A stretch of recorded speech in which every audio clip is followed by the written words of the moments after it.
Welcome to ESVN, the Emma Sports Vigeland Network show. My name is Emma Vigeland, here repping the G-Men, the New York Giants, the New York Football Giants. I haven't even had one sip of my celebratory beer yet. My first, thank you Kowalski, by the way, for this shipment of beer. I'm going to have a bit of a sip. This is the honey wheat. All right, this is my celebration. I had a very low-key weekend, so I don't feel bad about having a celebratory beer on a Monday. Wow, the Giants are 4-1. We're gonna get into it, but first, say hello, Bradley, my producer and co-host. How you doing? Whoa. Hello, everyone.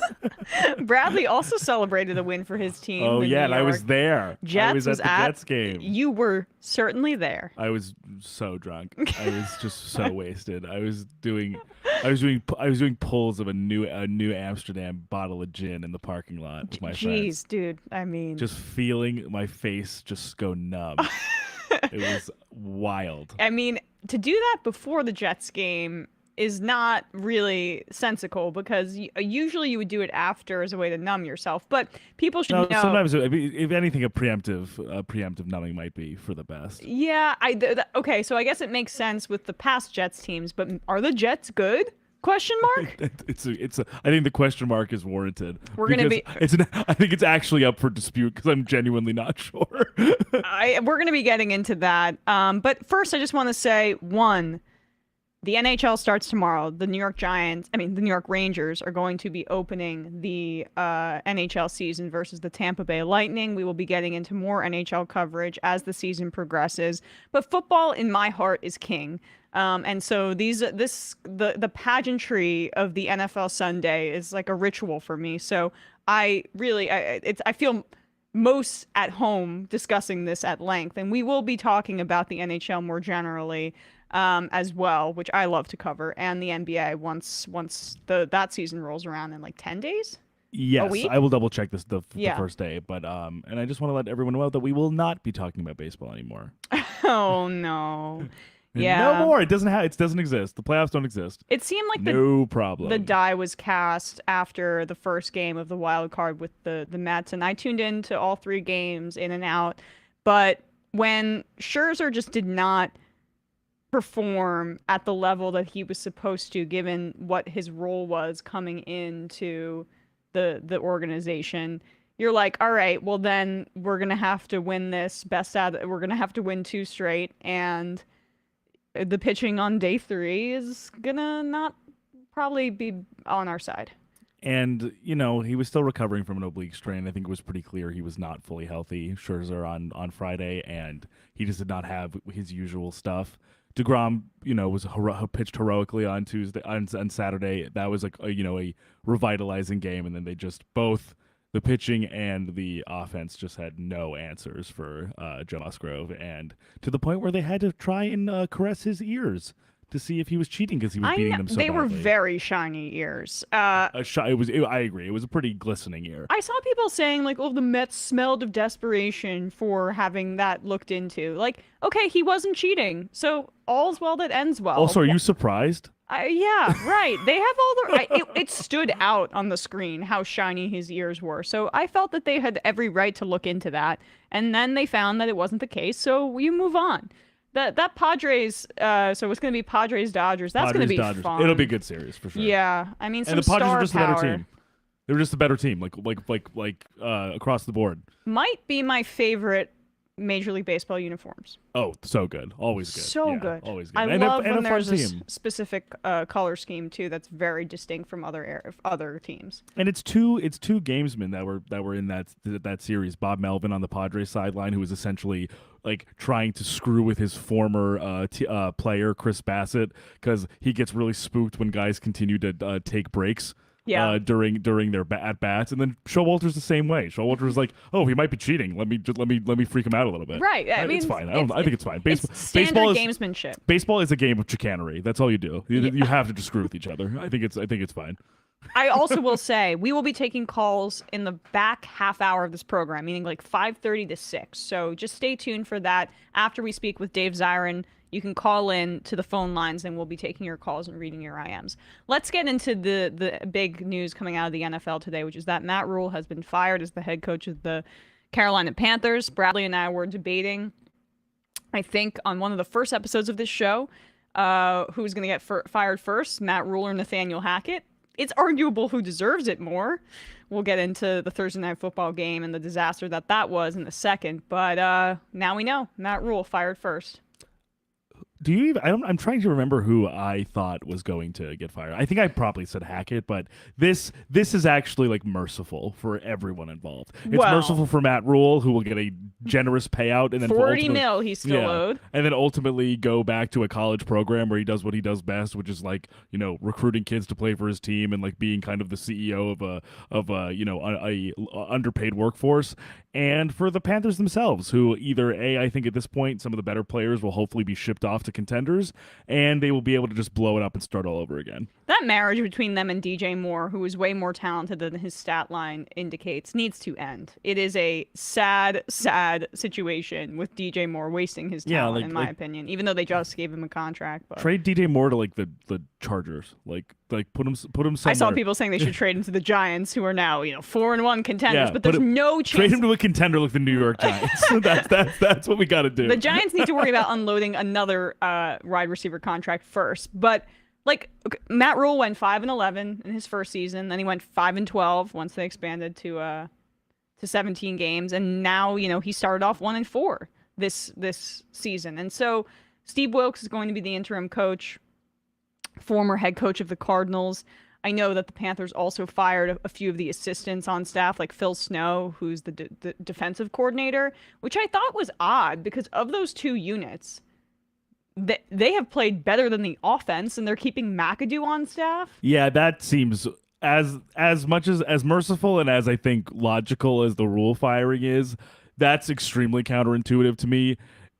Ben McAdoo has not shown that he can be a competent offensive coordinator or offensive mind at any of the stops in his career, especially when he was the head coach of the New York Giants. Yeah. And also, like you were saying, with a group that wasn't particularly talented, but had a few fun players like we've been talking about with like Derek Brown and Brian Burns and guys like that, Phil Snow was a legitimately fun and creative defensive coordinator. He will get a job somewhere else, and I am confident in saying that at the very least, he will continue to, flex that creativity with another team.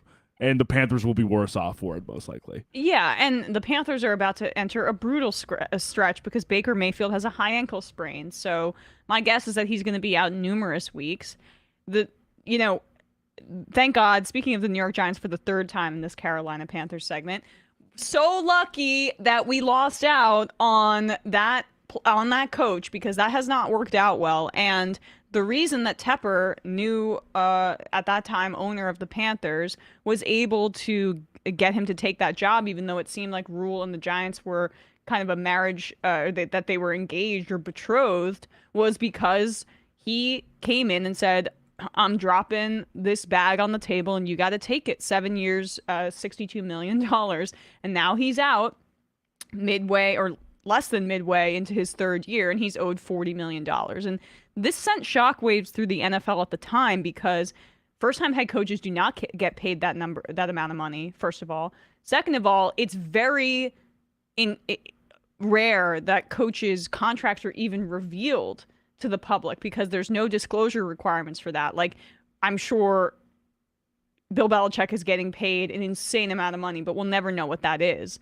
And however, though, for a new owner to come in and pay a new first-time head coach in the NFL that kind of money, I think some owners who don't have that cash on hand were pissed off. And for that, I say, who cares? Who cares what the owners think?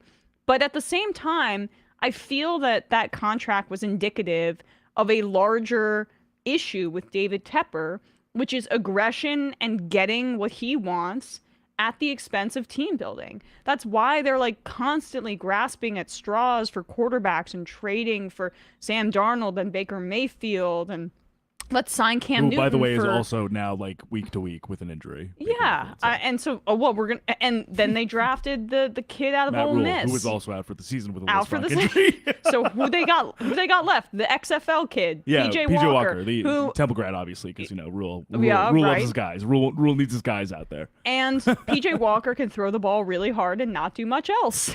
So it's going to be a rough season for the Carolina Panthers, and they will be at the top of the draft, probably in the running for one of these quarterbacks. Definitely take the kid out of Alabama. Definitely take Bryce the kid out of Ohio. CJ Stroud. You're way better at names than me. Take CJ Stroud. Take Bryce Young. Just forget about Will Levis. Just forget about Will Anthony Levis, Richardson. please, because I've heard he smells. Yeah, smells. Doesn't. I've heard sleeps about his late. eating habits. That's weird. Plays too much COD, probably. Yeah, you don't want him. You might want to let him fall in the draft. Yeah, 11th pick maybe. Although, who knows? Might be the 25th pick. I don't know. Well, who knows if the Giants will even be drafting a quarterback at some point. That's we'll true. see. Yeah. If Daniel Jones keeps playing like this, they might be in a tough position. So, Which could you imagine saying that before the season started? all right, I know I'm messing up the sequencing here, but let's just talk about the Giants game because, wow. So the Giants, they defeated the Packers in London, and it was a nice little surprise for me, a nice little treat to wake up at 9 a.m, have my breakfast. I woke up earlier than that, but watch the game at 9:30 in the morning. Just cuddle up on the couch, have a nice fall morning, watching my New York Giants, even though I tweeted like midway through the second quarter, like they're done. I mean, there was a certain point where they were down 17-3, and you just think, okay, this is Aaron Rodgers. He's going to do what he's going to do. And they just kept hanging in there. They made it closer going into halftime. And then when they came out, as has been the case throughout thus far, the tenure of the excellent Brian Daboll, they make amazing halftime adjustments, and the Giants just completely stormed back methodically, and they were exhausting the defense of the Packers, driving from deep in their own territory all the way to the end zone. That might have been the time where Gary Brightwell got that touchdown, but who was a late round pick last year or 2 years ago by the Giants, a running back who doesn't really, I think, have a ton of talent, but Saquon Barkley was out for that series, and they ended up scoring because Barkley had a stinger. I mean, I can't say enough about Brian Daboll, the leader, Brian Daboll, the big picture thinker, because he's given up play calling to Mike Kafka, who has just shown incredible creativity. Everyone's seen that Daniel Bellinger almost Philly special. He had the option to either throw it to Daniel Jones or rush it in, and he ended up rushing it in for a touchdown. Rookie tight end Daniel Bellinger, who, just a fantasy tip for next year, the fact that he's having such success as a rookie tight end, which is the hardest position in my opinion, besides maybe quarterback or offensive tackle, to actually, offensive line in general, but maybe more than that, because you have both blocking and pass catching assignments. But to adjust that quickly, like, he's gonna have a big leap, and he has pass catching ability for sure. We've seen younger tight ends like in less than ideal situations, like not perform super at a super high level, even ones that were highly drafted, like Cole Kmet for the Bears. Like, I think, like, for example, I think he's a skilled player and he's a high upside, but even if you're in a bad situation, like you said, combined with the difficulty of kind of ascending from tight end college play to play in the NFL, it's always a good sign to see, like, an encouraging snaps from a rookie tight end like that. Yeah. So, I mean, and that was a really cool touchdown, but that play call from Mike Kafka, that's the creativity that, say, with the personnel that, like, Zac Taylor has, that he should be engaging in. We'll get into Zac Taylor in a little bit. And with just, like, less talent and less name recognition, like, I'm just trying to find this tweet I had up here, in terms of the receiving attack. Jordan Raanan, the ESPN NFL Nation reporter for the Giants, tallied the snaps, the wide receiver snaps, 58 offensive snaps. Marcus Johnson, 45. Richie James, 32. Darius Slayton, 31. David Sills, 25.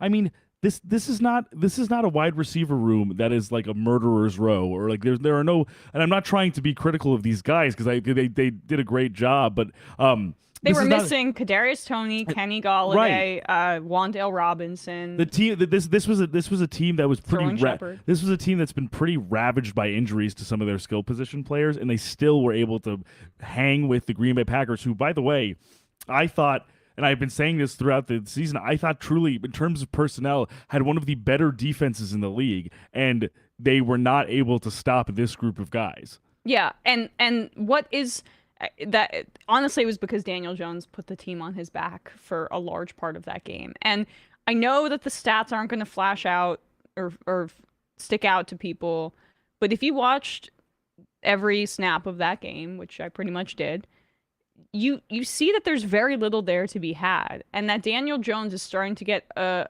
feel for the offense that he's playing in. And 4 out of 5 of the, as I mentioned, starting wide receivers were gone, and Saquon went out for a series, and they still ended up scoring. And DJ was bleeding all over the field. I think we have a good photo that PFT commenter, who I can't stand Barstool Sports, but at the very least, like, I'm amused by. I still, maybe it's problematic. I still really like Big Cat and PFT commenter, and I like a part of my take a lot. They make me laugh, and PFT got some screen grab of the center there, John Feliciano, who had a bloody butt because Daniel Jones's hand was bleeding so much on the center's ass that when he was taking snaps that there was blood everywhere there. So, like, pretty funny, but shows the grit that Daniel Jones played with. And, you know, this season has had me kind of having mixed feelings about a lot of things I felt sure about going into the season, saying like, hey, this year's a lost year. It's a rebuilding year. We're not going to be with the quarterback after this year. Saquon Barkley's not going to get a long-term contract from this front office. But the way that those two guys are playing, now, I'm not saying that Daniel Jones is Patrick Mahomes or, you know, that he's ever going to be a top 10 guy. I don't think that, honestly, if I'm being honest with myself. But I do think that if the Giants are good enough, they're not going to have the ability to draft a quarterback high, and they might franchise tag Daniel Jones and have him for next year, given how it seems like Brian Daboll has been praising him. I saw the reporter for The Athletic for the Giants, Dan Duggan, was saying that unprompted, Daboll was bringing up how awesome Daniel Jones was and how the narratives against him are unfair in that press conference. It seems like the staff is growing to love him, and he has these physical tools in terms of size. He's 6'5", he's big as hell, he's got legs, as we know, and he is throwing with a little bit more velocity than I saw last year. So, look, if the Giants are a fun team at the very least, and I don't understand why the Packers lost interest in the run game. It seems to be a theme with them. The Giants are missing Leonard Williams, and they still did not run the ball that much in the second half. It's like they kind of get enamored with Rodgers being surgical with some of these passes, but it's not. It was not like a good coaching decision. Which is wild because we were talking about this a few weeks ago with the Packers-Bears game. The way that they course corrected from I'm trying to remember who they played before that. They had a really they struggled heavily before they played the Bears. And, you know, I wouldn't say the Bears, in terms of talent, in terms of personality, I wouldn't say the Bears and the Giants have, like, you know, there aren't a whole lot of, you know, really formidable guys on both. It's just, you know, two kind of talent scarce teams. Yes. Who, but one of them has Aaron Rodgers, exactly. And so they're like constantly in the playoff conversation. And one of them gashed, and you know, and the combination of AJ Dillon and Aaron Jones, like, they were gashing the Bears. I mean, they were pounding it on the ground. They were using both guys in pony formation, and for some reason, they didn't feel like incumbent upon themselves for this particular game, if through the air wasn't working for them with Rodgers, to try that type of, you know, use that strategy again. It just seems kind of like leaving some of your scheme or some of your personnel wanting or kind of on the table when you have two guys like that you can utilize in different ways and not even trying to do it. It was weird, yeah. And what also became evident later in the second half of the game was that, Rodgers only trusts two guys on that offense, and that's Yeah. Alan Lazard and Randall Cobb. And Randall Cobb, I know they're best friends forever. Randall Cobb is not a good receiver at this point in his NFL career. And I thought the game might be over when Adoree Jackson went out. And he's been, besides Leonard Williams and Dexter Lawrence, who's had a very good year, the best player on the Giants defense. Yeah. And he's, a really fast corner and he can keep up with these guys. He went out and the Giants were like, all right, like practice squad guys coming on up. And Rodgers was unable to exploit that because they essentially took the two guys that he trusts away. And that's on Wink Martindale and the scheme. And frankly, this is the issue that the Packers were inevitably going to run into if Rodgers was not feeling comfortable enough Rodgers wasn't feeling comfortable enough to trust Romeo Doubs and trust Christian Watson, or if one of those guys were to get hurt. I mean, Christian Watson, I think, has been a little banged up the last few weeks. And this is what happens when you go into the season after Devontae Adams leaves and you have vet receivers in Lazard and Cobb who are not field stretchers, who aren't burners, who aren't, young guys with a high ceiling, and then two rookies who, unfortunately, given the makeup of this team, a lot is expected of them. And there's lots going to be expected of them when Aaron Rodgers is the guy who's leading the offense. And if he's really only feeling comfortable trusting two guys, and those two guys being the vets with kind of a high floor and a low ceiling, that's not going to lead to a lot of offensive explosiveness. With that said, so I'm very happy about the Giants. Bradley, tell me about your experience at the Jets game, despite being a drunk attendee. Sorry. I was so wasted. Blowing up your spot. No, but I will have my beer now. It's no problem. I was telling you earlier that for some reason I can't figure out a way to not do this show hungover. It just always coincides with me like doing something outrageous. Right. So I gotta say, I was very pleased, obviously, and I will get all the caveats out of the way because I'm not going to act as if this is any sort of like, franchise-defining win. Teddy Bridgewater essentially went out of the game within the first Dolphins possession. The Jets hit him for a safety. He sustained a head injury, and he was out for this. He was out for the game. He was replaced under the new protocols, which hopefully we can talk about a bit with Dave Zirin.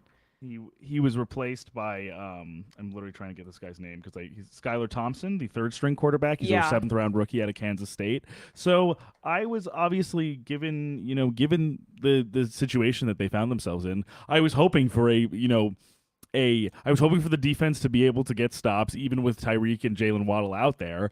I just hope that ideally with a third string quarterback out there that they'd be able to neutralize the guy. They were basically able to do so. I mean, the Dolphins got 17 points. They weren't particularly exciting 17 points anyways.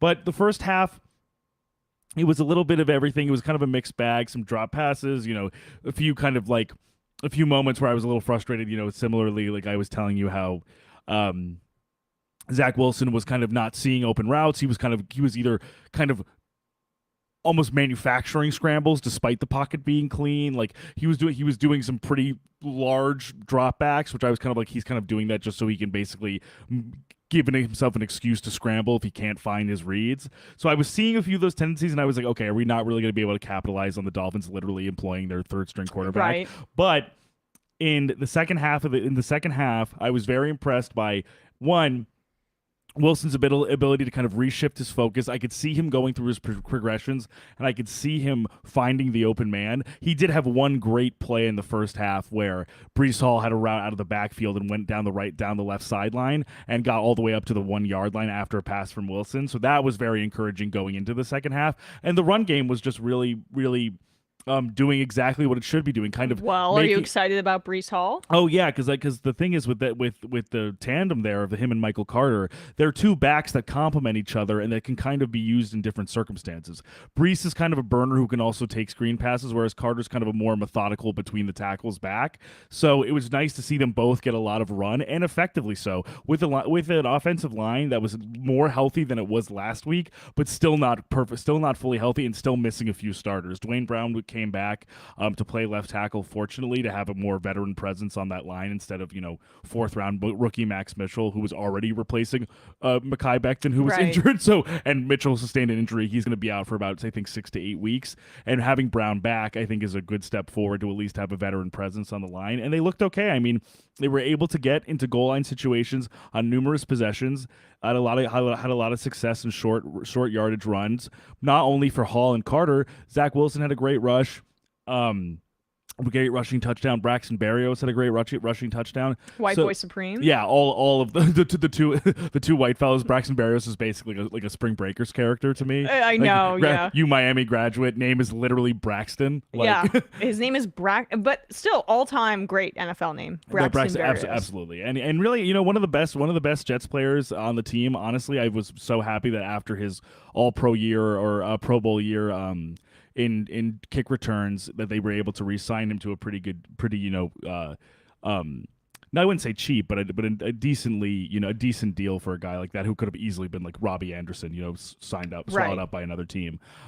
So I was very pleased with what I saw, despite knowing that the competition level wasn't particularly high. But for this offense with Zach Wilson at the helm to look moderately healthy and put up 40 points, I was very pleased with. And the fact that after 5 games they're a game over 500, I really would not have expected this going in, especially after the game I was at in Week 1 when they played the Ravens and lost by 15. Yeah, I mean there you go. Like, what a palate cleanser for the Jets. And man, Jets winning record week 5 into the season. New York's a football town, baby. Get used to it. Baseball, who? Yeah, we're done with baseball. I mean, come on. No one's even playing anymore, are they? Yeah, right? Not the Yankees, right? I mean, no, the Yankees aren't playing.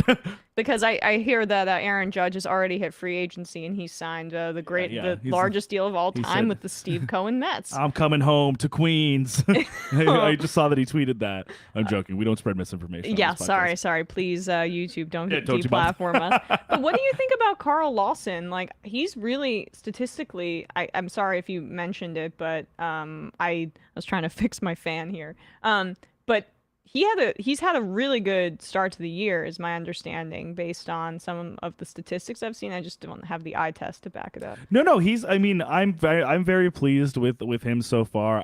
My one thing is I think that with this group of guys in the front seven, with Carl Lawson and John Franklin Myers, Jermaine Johnson, the rookie pass rusher, among a few other, Quinton and Quinnen Williams, like two great guys who can kind of just fly around. Quinnen Williams is truly, like, I would say on a per snap basis, one of the more effective defensive tackles in the league. But with that being said, I would just they were essentially 31st or 32nd in defensive EPA per dropback or defensive DVOA the past 4 weeks for a team that the Jets spent a lot defensively, to get Quan Alexander, to get Jordan Whitehead, to re-sign John Franklin Myers to a bigger deal. Like, they now after this game were able to get up to 20th, which I think is a good sign, obviously, moving forward. But I would like this team, in terms of pressure on the quarterback and just all around defensive performance, be in less than the back half of the league. And also, given what they put into this side of the ball and the personnel that they have, and it's just a matter of, like, the biggest disconnect for me and the biggest frustration for me is the contours of what Robert Saleh was supposed to be as a head coach, and the lapses in discipline and the lapses in flag drawing that these guys still have on a pretty routine basis. There just has to be a lot. They just have to play cleaner. Like, if this team was able to play cleaner and able to reduce some of the penalty yardage that they incur a lot of times, they would be a much better defense. But I'm very, very pleased with how Sauce Gardner played. He looks different in that uniform. He looks like a different kind of guy. He's honestly been better than I would have anticipated, especially 5 games in. And even in week 1, he had an amazing pass breakup against Mark Andrews in the end zone, and he's only really built on plays like that. Obviously, again, he was going against the third string quarterback to get his first interception of his NFL career, but he jumped the route, and it was not an easy catch. So it was just great to see him be able to do that stuff so early on. It's very encouraging, especially at a position in the secondary where having a blue chip guy like that from season 1 is so important to building a team. Right. Yeah, well, exciting times in New York. I can't even believe I'm saying it, but it's been the best. It's the best I've felt in like forever Yeah. about my team. Buffalo Bills, who? Nah, Yeah. New York. It's not Buffalo. It's not Western New York. It's New York City, baby. Woo! That's the football AKA town. New Jersey. Yeah, exactly. East Rutherford, bitch. The Meadowlands. That's right. The swamplands. The marshlands of New Jersey is actually where the center of gravity in New York sports. I mean, come on. There's that indoor ski center that Yeah, they've been yeah, building Xanadu. for 15 years. Come on. American Dream. Yeah, you love it. You love to see it. All right, let's talk about Russell Wilson. And I think we have 2 pieces of sound to play for this. So, Bradley's going to handle that really quickly. We probably are not going to talk about Thursday Night Football much on the Monday show. However, the worst game of all time, arguably, and its outcome makes it a notable exception because I've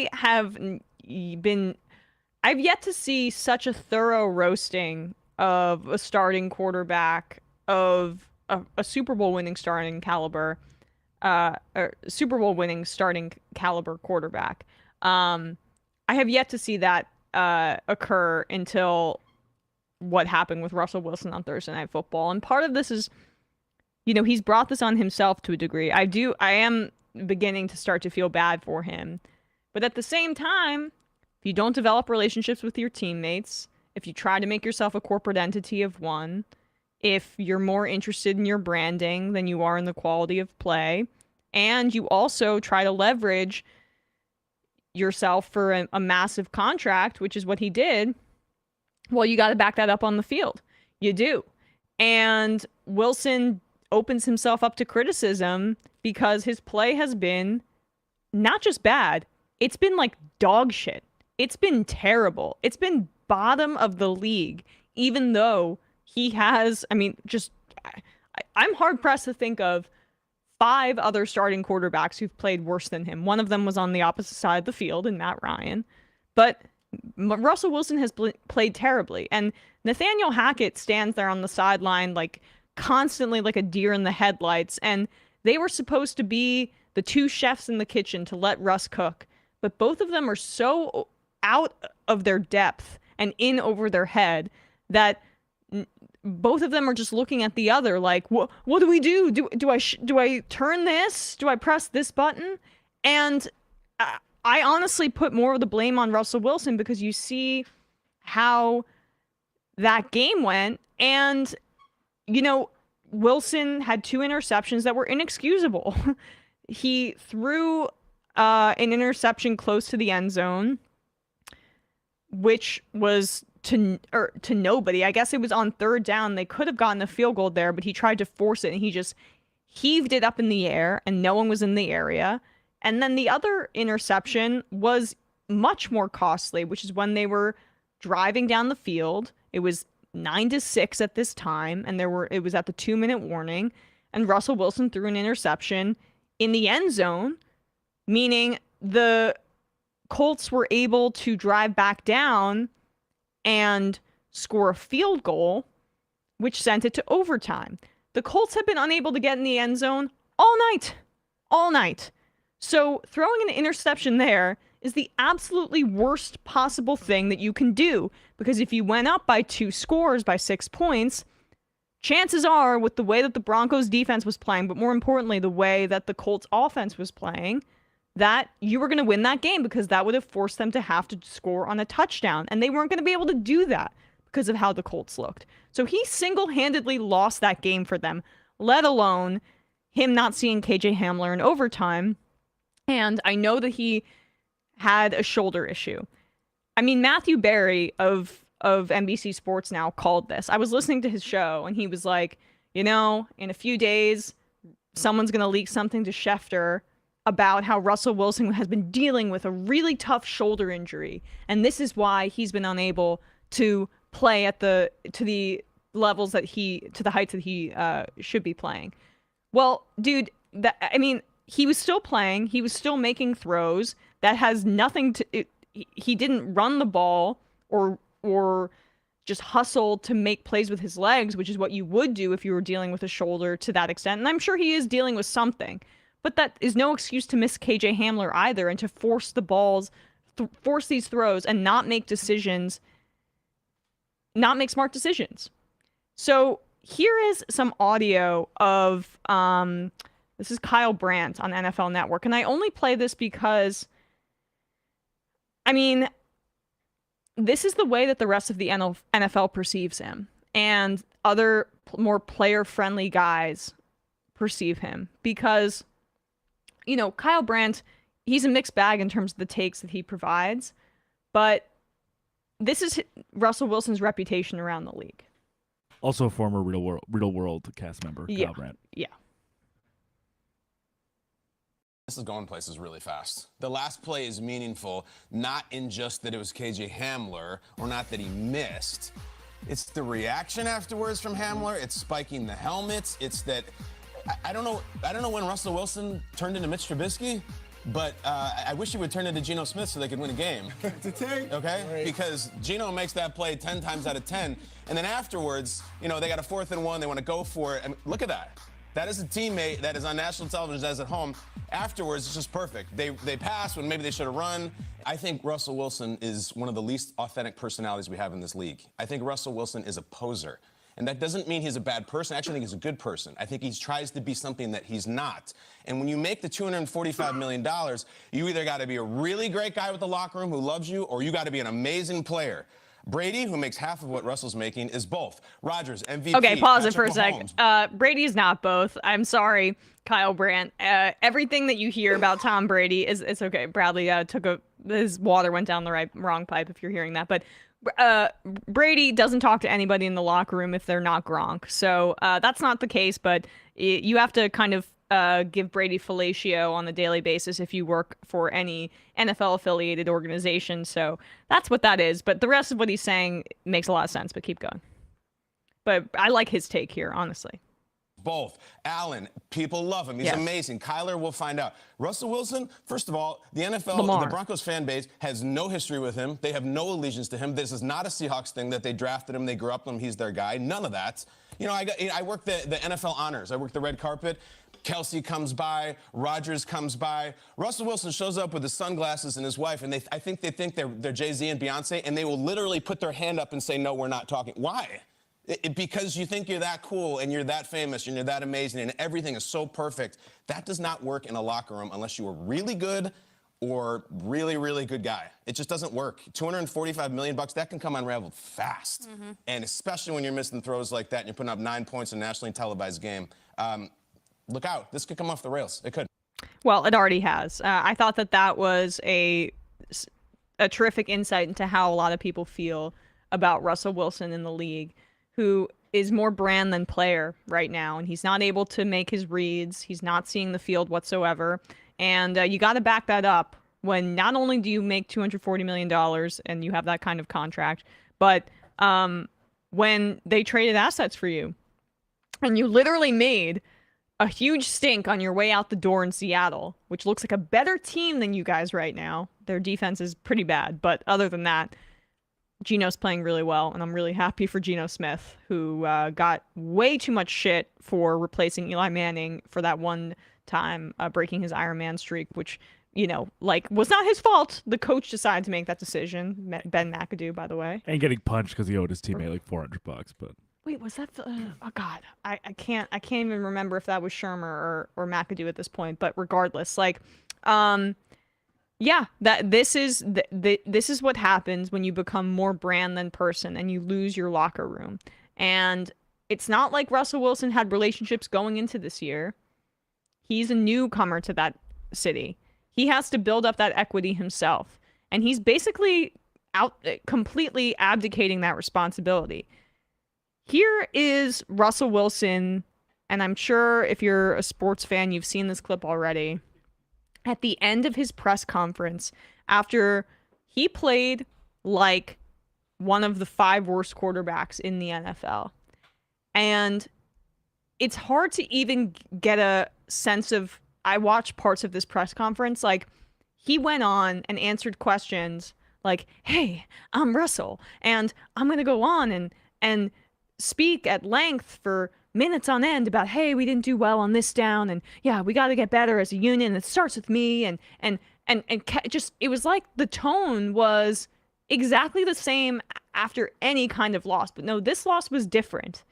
And as he's leaving the podium, he literally, this is why I'm saying he's more brand than player at this point.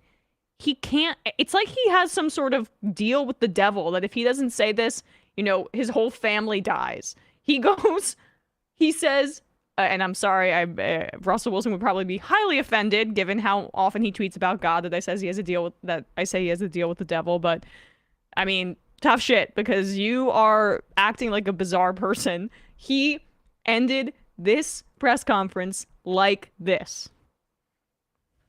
Keep believing in. Thank you guys. Broncos country. That's right. I don't know if you heard that at the end. Keep going, Bradley. Let's play it again. The half-hearted "let's ride" as he's walking away from the podium. Thank you guys. Broncos country. That's right. Let's ride. Yeah, dude.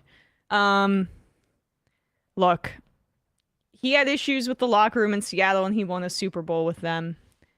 Imagine how those guys in that locker room feel with a guy that's not connected to them at all, who's not really taking much accountability for his play, who's making 240 million, whatever the contract is, millions and millions and millions of dollars, breaking records with his contract. You don't think there's one person being like Russ? Like, you don't have to say Broncos country, let's ride after this game. Like, keep your powder dry, bro. Like, use it for when you win a good game. It sounds so deflating to hear a somber Broncos country, let's ride. I mean, it's so demoralizing. At best, it's cringy because he tested it with his team. Yeah, I'm sure it was he used to say "Go Hawks" all the time, and at the time, his teammates would make fun of it. And you hear stories about how he's been preparing to be like a politician type or doing mock press conferences as a kid his whole life. This is not a human way to present yourself to the media. It's also emblematic to see and hear both former and current teammates react to certain things in this situation.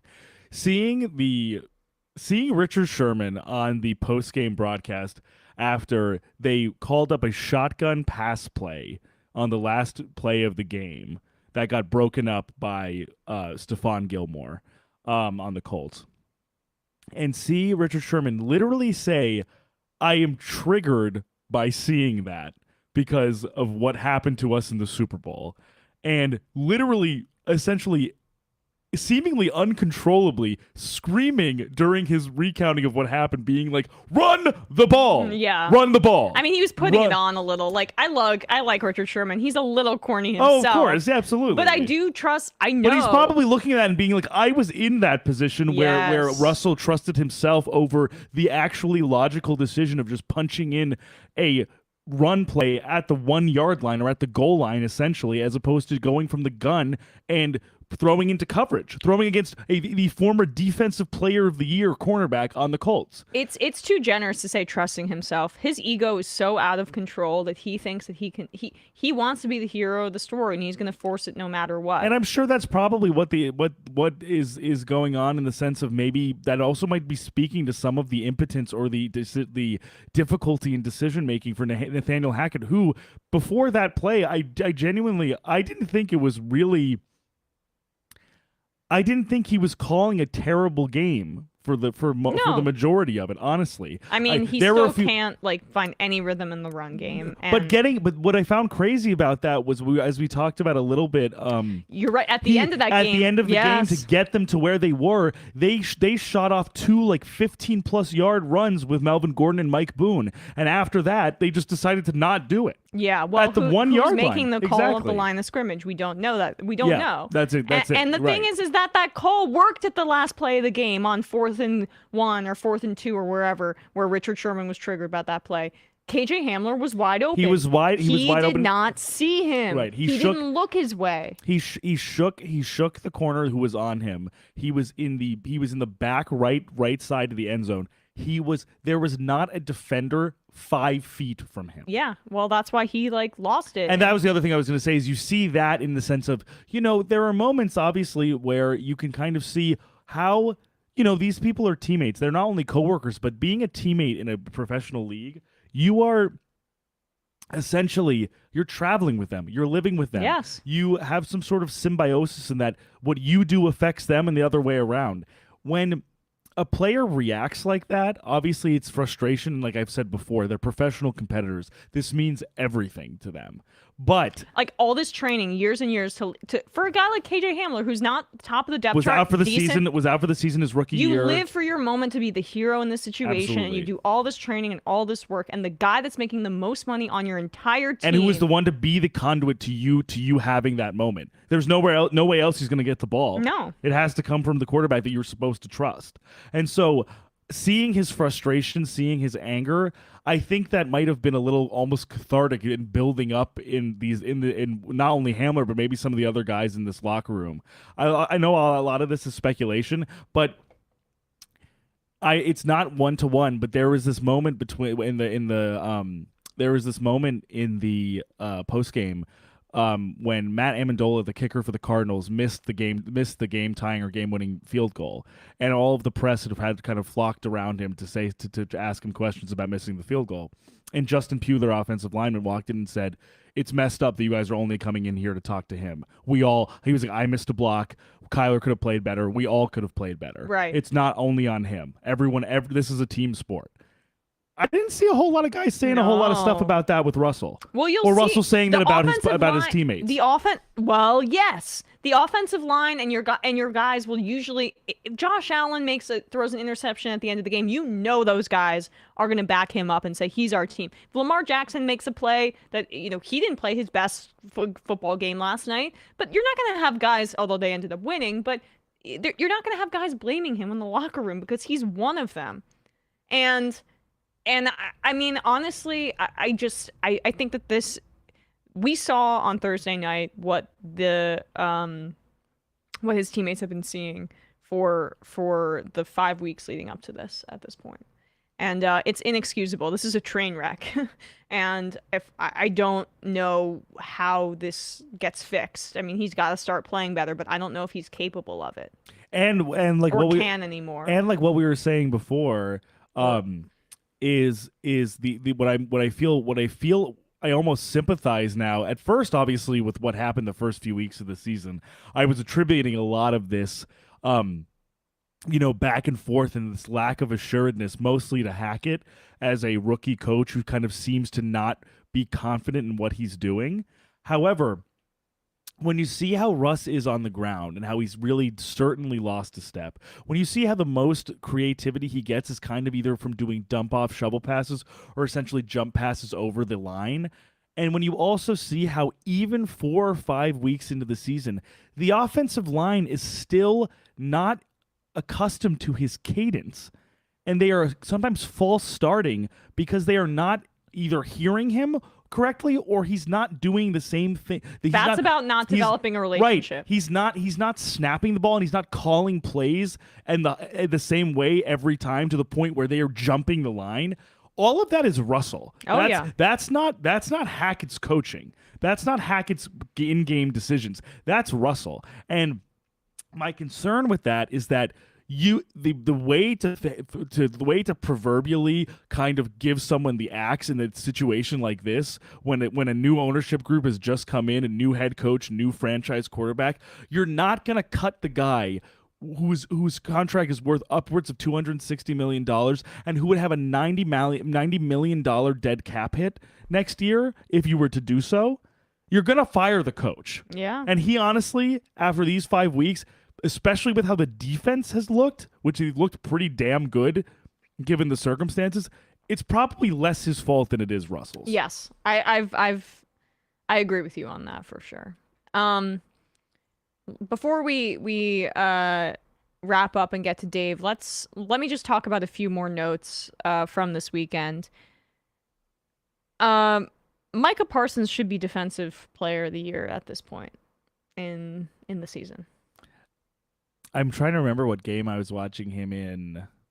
which is painful for me to say. Was you it? know. Oh, of course. I mean, I wish the Giants took him instead of trading back, because I would we rather. were just talking about I this. was Yeah, saying like I the would sliding doors there. I would rather have Micah Parsons and Evan Neal than Evan Neal, Kayvon Thibodeau, and Kadarius Toney. And Absolutely, because honestly, I Kadarius think Toney's- because honestly, the versatility and the production already, I think, would have more than made up for not having one of those draft picks. Honestly, yeah, and I was a huge fan of him coming out in the draft, and it's like one of those kinds of things where I don't know everything, but I felt like I was really bullish on Micah Parsons and as we were talking about earlier, he's the guy who's made good on that versatility. He's not only probably the best pass rusher in the league, but also he does so by lining up literally all over the formation on the left or right Yeah. side, blitzing in the center of the front seven, in the box. Like he is all over, and everywhere he goes, he is flying in. He is flummoxing offensive linemen, and he's just flying in on quarterbacks and unsuspecting linemen on like a per snap basis, and like a banshee. Honestly, I was talking about this play a few weeks ago when the Cowboys played the Giants. He just stood up Mark Lewinsky. Yeah. He just literally ran up to him, stood up, arms under the shoulder pads, and threw him to the ground. I Like, mean, he is a stunning athlete. From a linebacker. I mean, we know Right, that he's a more than so-called that. linebacker. Right, Exactly. but at his like, he is a hybrid player, as we say. He is the first true, on the defensive side, first true, really hybrid player of this era. I know that there was hopes that Isaiah Simmons would be like that in Arizona, and hey, Wink Martindale is using Xavier McKinney in that way, where he's playing linebacker and he's in the box, but he's also of course a safety. But in terms of who's like the best at playing this positionless kind of football, Micah Parsons is doing that at such a high level at this point in the league. He's the only player in the NFL in the top 3 in sacks, tackles for loss, QB hits. All three of those categories, he's in the top 3. And in QB hits, he's behind Nick Bosa and Carl Lawson of Bradley's New York Jets. He's second behind Joey Bosa in terms of the most sacks in his first 21 games in the NFL. The most sacks as a linebacker, Micah Parsons is in front of Clay Matthews at 18.5 through your first 21 games in the NFL. In front of Aldon Smith, in front of Von Miller, and behind Joey Bosa, because Bosa had 20.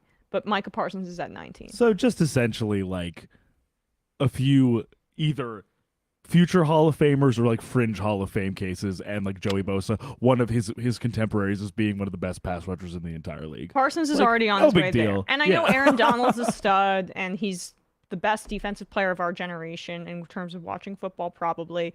But he's not having a great year so far. And Donald, listen, there is nobody better at what Aaron Donald does as Aaron Donald, but Aaron Donald doesn't have the versatility Parsons does.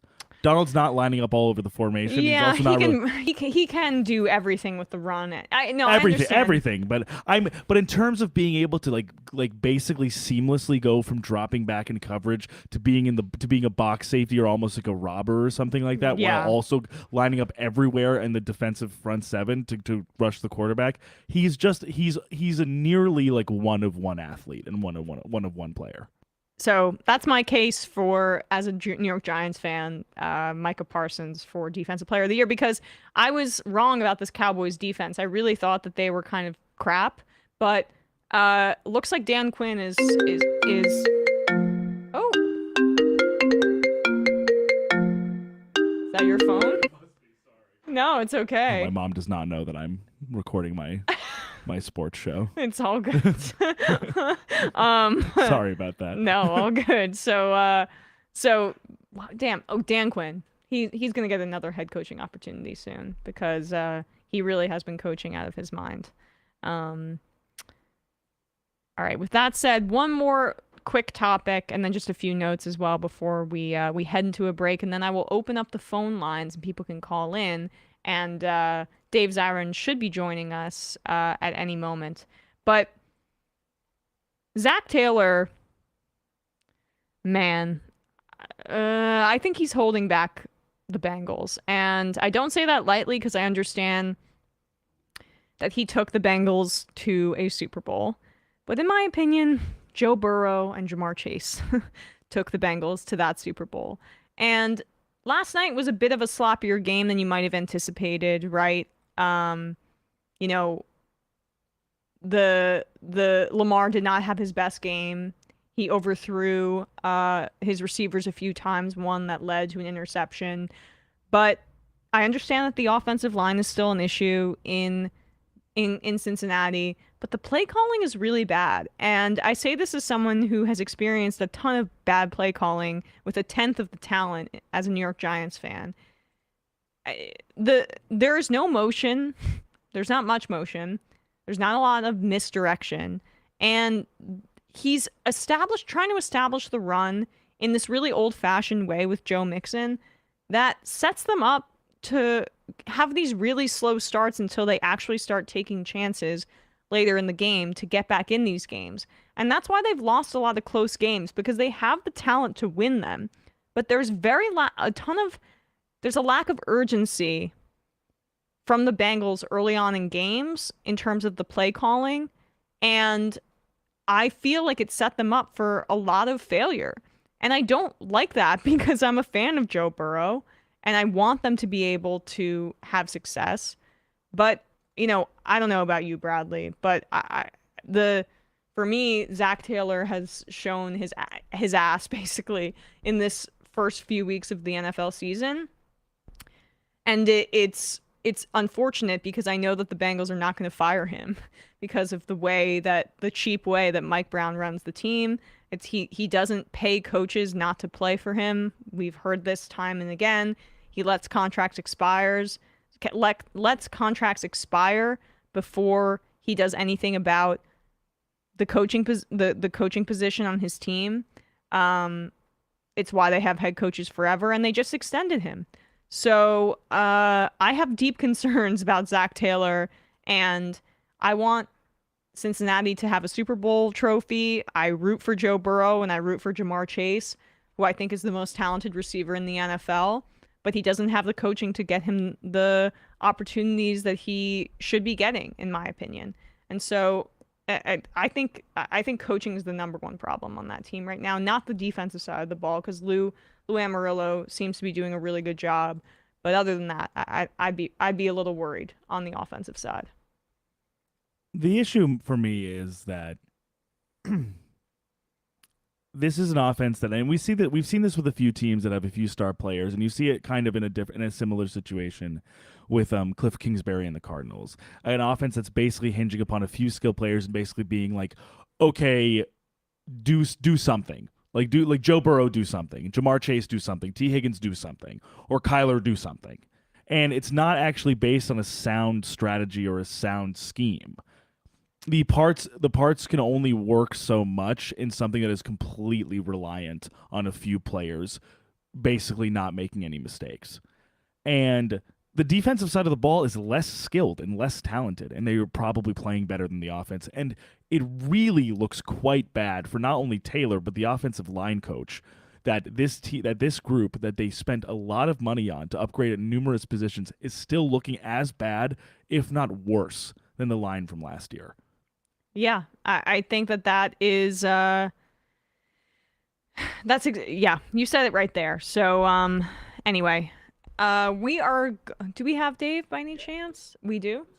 Okay, we're gonna go to a break, and I will turn off the voicemail, and then we will. Oh, I already did this. Or maybe Bradley did. Oh, look at that, producing very well. We'll take a quick break, and when we come back, we'll be joined by Dave Zirin.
We are back, and we are joined on the phones by Dave Zirin, sports editor at The Nation and host of the Edge of Sports podcast, who has a new documentary coming out about the NFL called Behind the Shield.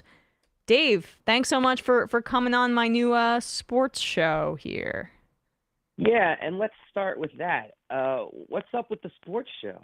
I What mean, was the genesis? Where did it come from? well, basically, Is Sam it was something pushing. you wanted to do. Oh, go ahead, please. No, I mean, look, you know me, right? When we've talked in our conversations, I've always been a huge sports fan, and I now have an outlet for it, trying to do some new things with it, highlight labor issues in the NFL. We've been trying to highlight some of the field conditions, concussion protocols, also trying to talk about news in the NBA, NHL with a more leftist labor perspective. But at the first, when we're covering the NFL right now, so much of it is just covering the game. So it's a mix of that as well. Mm-hmm.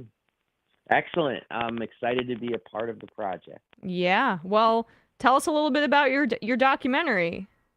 Yeah, it's called Behind the Shield, the Power and Politics of the National Football League. It's basically 90 minutes of incredible editing and cuts from NFL games as a way of making the case, basically, that there is a lot of rot in the National Football League.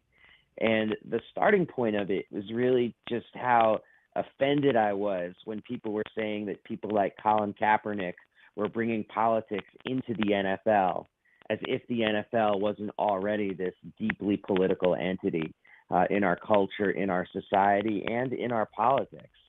And so that's like the starting point of the whole film, is just debunking this idea that the NFL is somehow divorced from its own, hyper-authoritarian politics. And then we go into just a lot of the rot in the league, from Native American mascotting to how they handle issues of violence against women, to how they deal with rebel athletes, and how they dealt with Pat Tillman's death. We just go bam, bam, bam, bam, one after the other with a ton of amazing footage and editing to make our point.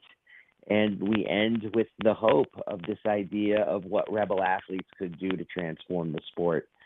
So that's pretty much the film. And let me say, please, that we're offering it for free until October 15th at behindtheshieldmovie.com. So you go to behindtheshieldmovie.com, you can watch it for free. Amazing. Dave, your phone's a little staticky, so just if there's anything, just heads up that you can fix. But in the meantime, just I'll chat with you a little bit more about some of the topics you probably cover there. I guess let's start with concussions, because, this has been obviously in the news with the Tua Tagovailoa deeply disturbing second concussion that he had after the Bills game. Then he turned around, played Thursday Night Football, and was in the fencing posture on the ground after getting hit pretty hard. And the NFLPA had to essentially go back to the table with the NFL, come up with new concussion protocols in the league. And it's just like, damn, how are we back at this point where we have to re-up these concussion protocols? Because, it seemed like there was a reckoning with the league. There was an understanding that this had to be taken more seriously because they were getting held over the fire from a PR perspective, and that's the only thing that seems to move the needle for them. But I'm just shocked that I could tell just anecdotally watching the games, like T. Higgins, a player on the Bengals, I thought definitely got concussed, was put back in the game before this incident even happened. And just a few more instances over the past few years where I was like, I'm shocked they didn't get, they didn't leave the game with a concussion. It seems like they got arrogant again about this. What was some of what you found in researching this for your documentary? Well, I think what I found in looking at this is that the concussion issue is like when they put filters on cigarettes. It's like you can get the best possible filter, but it's still a dangerous delivery system for cancer. There's no such thing as a cancer-proof cigarette. And it's the same with the NFL's efforts to try to limit the number of concussions in the sport. And there have been tangible efforts, from helmet technology to rule changes to how tackling is taught that make it, at least for a wide receiver or a quarterback, a much safer game than it was a generation ago. But two things aren't solved by this. The first is that safer is not the same thing as safe, as Tua's instance certainly shows us.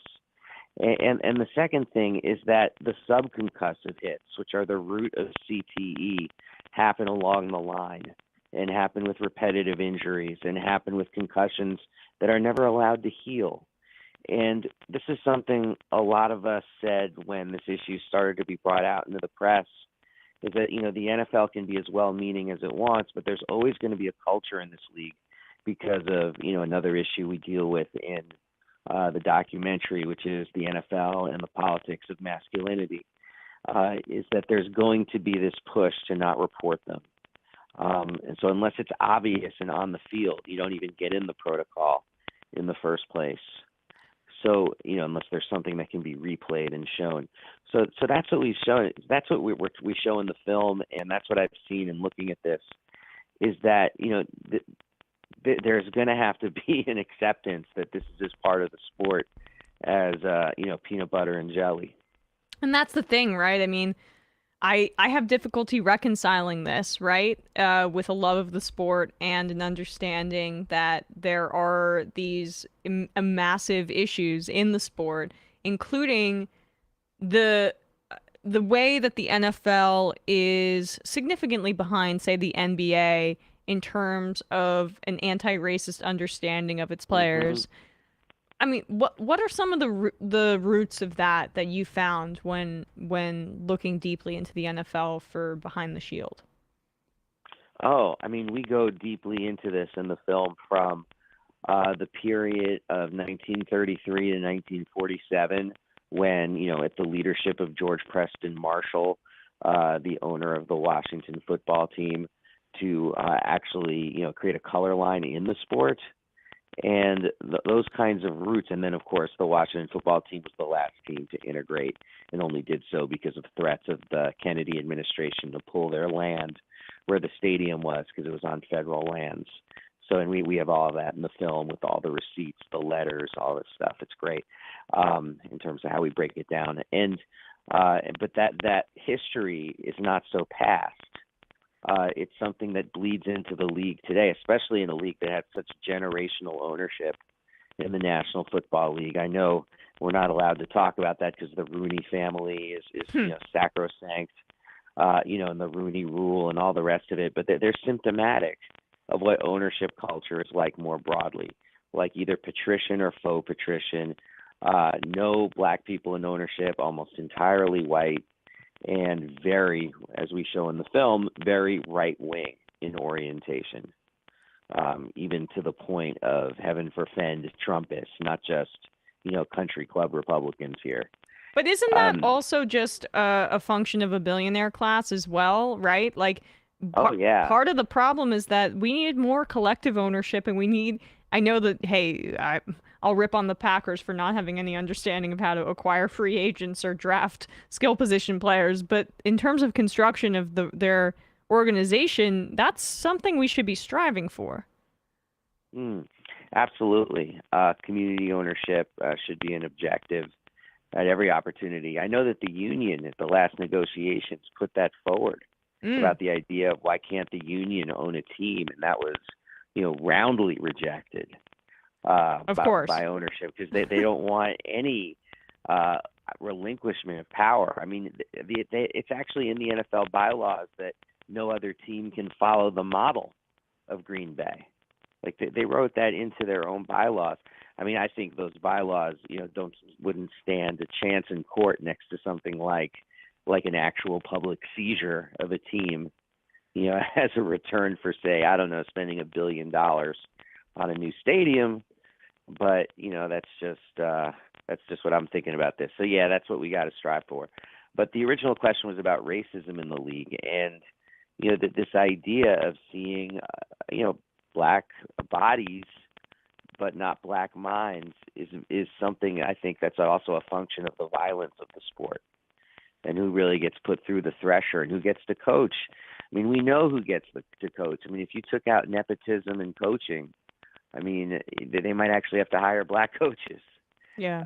I mean, it's so pervasive and never discussed.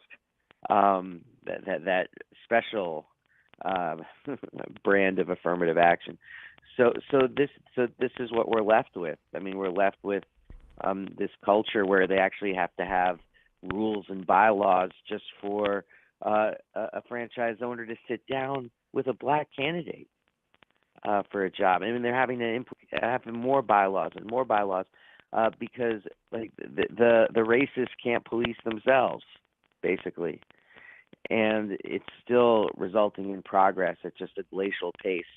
And part of the problem, and this was something that was revealed incredibly, I don't know if you saw, Emma, the densely researched video feature in the Washington Post about black coaching is outstanding.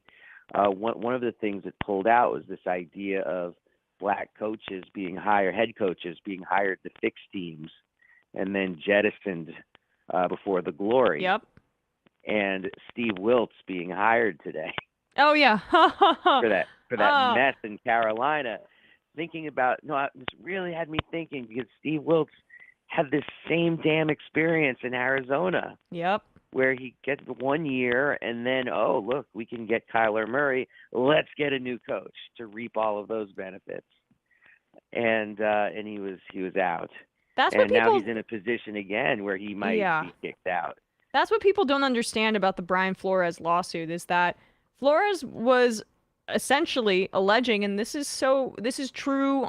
Hugh Jackson is another example in that historically bad Browns team. Like they're hired in a rebuilding period because it's easier to do away with them and then hire the white wonderkin guy who once sniffed the same air as Kyle Shanahan to the actual position that you want to have to take your team to the next level. They're hired when they are hired, black coaches, for tanking situations disproportionately than they are for actually successful winning situations where you want a leader of men. And this racism is also reflected in the way that, say, someone like Lamar Jackson is not taken seriously as a football mind as opposed to, like, you know, any other white quarterback in the league. Exactly. And, hey, you're talking to me. I'm in Ravens country right here where people are ready to, sign over Fort McHenry Park if it means Lamar will stay. So it's that all topics about Lamar when people do that and treat him like a runner and not a passer or a physical force and not a mind. I mean, that gets us a little hot under the collar here. Well, it also makes no sense if you watch him play at all this year, where he has been dicing you up from the pocket with these high-level throws. And I've been making that case on this show so far in its original episodes, just trying to advocate for Lamar the best I can. I've never bought a jersey that isn't a Giants player, but I'm reconsidering that with Lamar Jackson. I almost bought it for Aaron Rodgers, who's but that has not aged well, Dave. My love for Aaron Rodgers before this whole anti-vax stance. You know what's aged pretty well though? My Lawrence Taylor PJs that I had when I was 10 years old, because I grew up a Giants fan. And when I say they've aged well, I really mean as a relic, not that I still wear them or anything. I was like, wow, you grew quickly at age 10. Yeah, I was being recruited, Power Memorial High School and all that. But it was an amazing thing to be a Giants fan in the mid-late 80s at the height of Parcells and Lawrence Taylor. Like the magnetism of that team, like just you could not help but be sucked in. Yeah. I wasn't around for that time period, but I have watched a ton of Lawrence Taylor highlights as a way to kind of retroactively fill in my knowledge. And man, they aren't kidding. He really changed the defensive game forever in the league. That is correct. Yeah. Have you ever seen the hype video from the New York Giants from 1987? I don't think so. Their sort of play on the Super Bowl Shuffle. Yes, I have seen that. Yes, yeah. That plays in my house still. I do sometimes quote him. I do sometimes quote him saying like we got to go out there and play like a bunch of wild crazy dogs. I'm butchering that as well, but that's a good one from him on the That's a sideline. great one.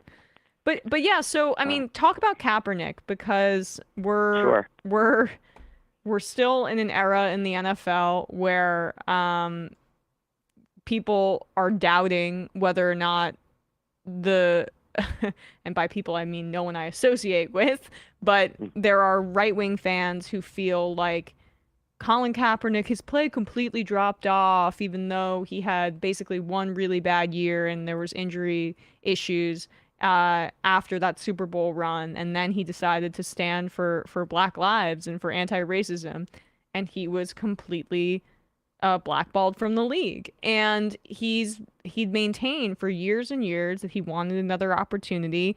Any workout that was given to him was, in my opinion, transparently window dressing, and he's been basically banned from playing football from that point on. And you see the second chances that certain guys get in this league, and it shows just how egregious that moment was in the history of the NFL. Yeah, and because I think what people don't really understand about like the sort of political economy and of the league is that it really depends on a particular brand of racial capitalism, where it's, obviously this hyper corporatized capitalist entity, but in the eyes at least of ownership, it only really works if you have this top-down authoritarian structure with black players at the bottom, overseen by white authority. And Colin Kaepernick, just by taking that knee, forget about the issues in play: police brutality, patriotism, what it means to respect the flag. Just the mere fact that he was standing out when he wasn't supposed to. I mean, that was a "Sir, can I please have some more?" like Oliver moment, or Emperor having no clothes moment, like this kind of earth-shaking thing for the culture of the league, about players not willing to accept the authoritarianism or being allowed to sort of digress from it, or transgress, I should say, from it, if you're going to be like a Deion Sanders and be all flash with no substance. Right. Yeah. I mean, can you expand on that point about Deion Sanders? Yeah, it's just this idea that sports for a long time, I mean, and we talk about this in the documentary, like from the 1970s, have been able to figure out ways to market rebellion as long as it's devoid of political content. Like, they're not scared of rebels; they're scared of rebels of substance. So Joe Namath was fine as long as it was all sideburns and fur coats. And people we talk about this in the film, like the way Joe Namath was extolled as, this amazing rebel in the National Football League, but there was no there behind it. Just a nice kid from Beaver Falls who wanted to become an actor, Yeah. And you go, no, and that's fine. But it also created certain boundaries for what people could or could not do throughout the 70s and in through the 80s. And it really is Colin Kaepernick, who, in a league that's so dependent on players, this is the part about the racial capitalism, like, players have to be willing to accept that they're only going to have limited opportunities for actual thinking positions of authority in the organization. Like, there has to be acceptance of that. There has to be an acceptance of 3.5-year average career contracts that aren't guaranteed. And, part of that is being in a militaristic type mindset. Right. And when having Colin Kaepernick just take that knee, it's kind of holy crap. Someone's doing that. It's the same thing. People I might not be thrilled with me saying this, but it's at least in the same ecosystem as Lamar not signing the contract, because you're not supposed to do that. And it's making people in management more and more upset. And this idea of guaranteed money and people just freaking out. You're going to get hurt. You can't do this. All of this mad I'm panic. freaking out, though, Dave. I want him to get his money. I'm like terrified for him. No, I totally get it. But if you think about it, everybody wanted him to do this for the same amount when Josh Allen did it. And his contractual worth is now substantially more than it was when Josh Allen did his contract. No, I'm Like, not doubting like that I mean, he's doing what Kirk Cousins did, but he's just way better of a player than Kirk Cousins is in terms of like, I do not want to see him get franchise tagged after this year and have to play under that uncertainty. I would not be a good business person for this reason, right? Because I'd just be like, okay, this amount of, money for me, give it to me. and Lamar is playing it smartly, but the framing of how he's approaching his contract negotiations in the press is that he's being an idiot, basically, which is, of course, plays into the racial bias of the way the league is covered and framed. And the why doesn't he have an agent, is like a stand-in for that. Yeah. When I think Grant Hill didn't have an agent, and no one said anything about that because Grant Hill represented Duke and this family of lineage, and so there's something racialized with that too, like the representation of Grant Hill. Like I remember articles about this, like Grant Hill hired a lawyer for 1 hour of work on his contract. It cost him $300. Compare that to an agent, and Lamar, it's like, oh, what's he doing? He's so dumb. And then meanwhile, his contractual worth has gone up dramatically. Yeah. Since then. And yeah, it's dangerous. And yeah, I'm just as nervous as you. And I think a lot of people are nervous for all the right reasons because we love the guy. We want him to stay in Baltimore and we want him to get paid.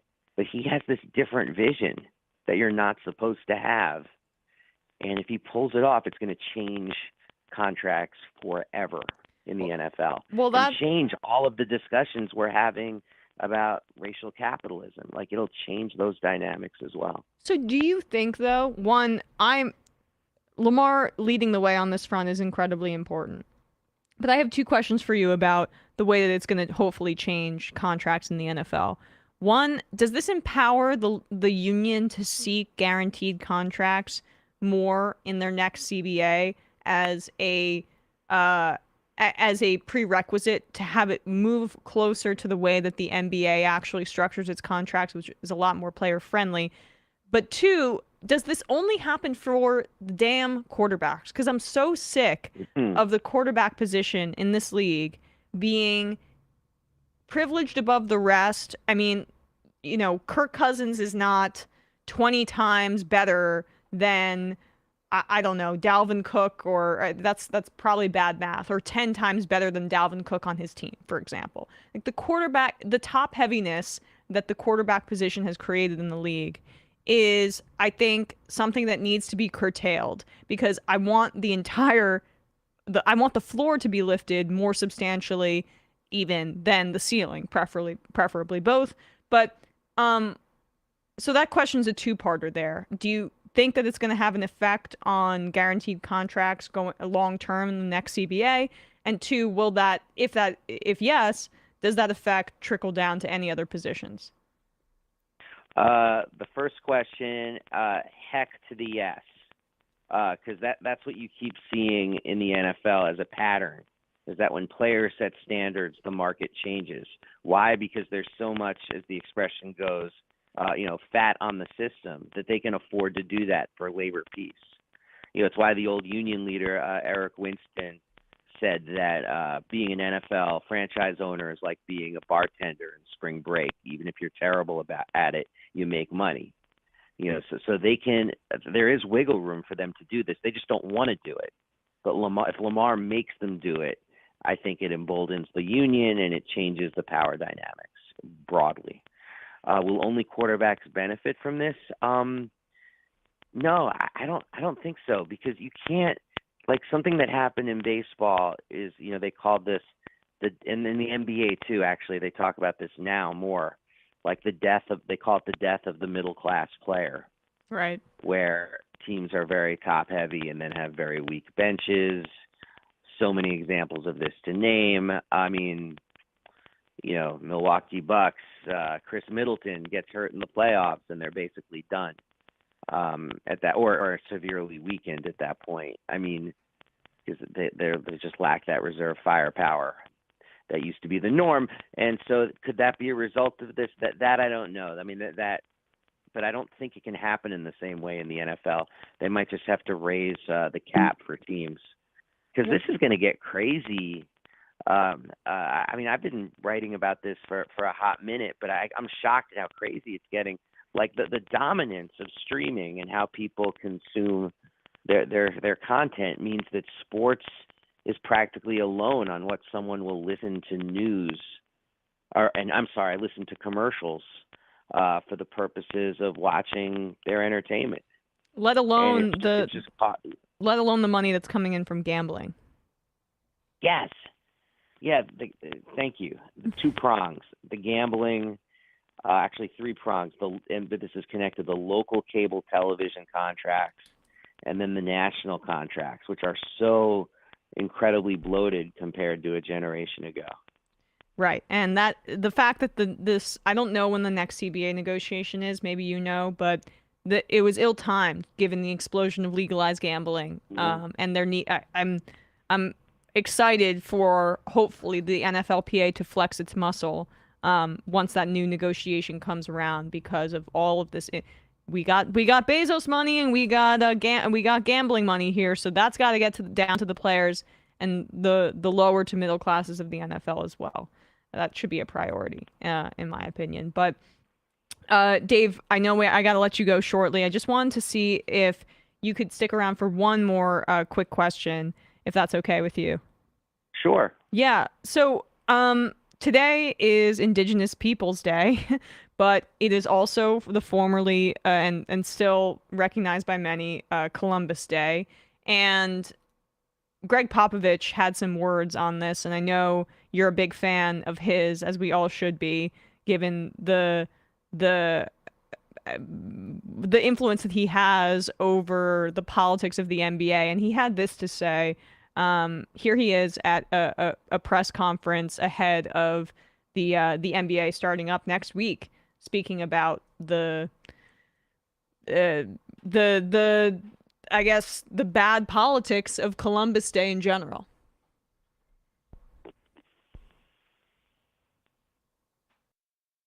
You mentioned that, but it made me think a little bit beyond. I think the proclamation was obviously appropriate, important, needed, and all those sorts of things, but I'm a little confused about our city and why it's Indigenous Peoples Day / Columbus Day. Columbus? I mean, he initiated a New World genocide. That's what he did. Yeah, I know. Yeah. Beginning with him and what he set in motion and what followed meant the annihilation of every indigenous person in Hispaniola, which was Haiti and the Dominican Republic today. That's what he did.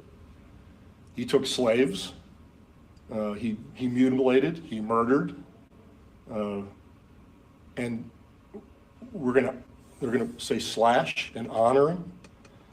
Well, I got to give the San Antonio Independent School District a little bit of credit, because at least they added Indigenous Peoples Day along with it, and that's a step in the right direction. But what the hell is Alamo Heights thinking? It's Columbus Day. That's why they're off on Monday? Maybe there's something I'm missing and I'm ignorant, but it makes me feel like they're living in a phone booth and they're educating our kids. Columbus Day, and we're going to honor that. And it's no knock on Italian Americans. That's a silly argument. It's like saying we should be proud of Hitler because we're German. I mean, it makes no sense. It's about Columbus. It's not about Italian Americans. And so there are a lot of states that have come out and scratched the Columbus Day and made it Indigenous Peoples Day. But in our city, are we that backward that we have school districts that do that? I'm amazed, just amazed. Well, Dave, we just spent a good part of a half hour speaking about how the NFL rewards nepotism and has actively tamped down the careers of black coaches, putting them in positions to fail on rebuilding teams and then replacing them with white coaches. And there have been very few NFL head coaches who have spoken out politically, let alone spoken with this amount of candor that Pop and Steve Kerr regularly speak with. So, one, I mean, what does Pop mean to the NBA more broadly? And two, how does the NBA create this kind of environment where coaches and players can speak out like this, especially in contrast to the NFL?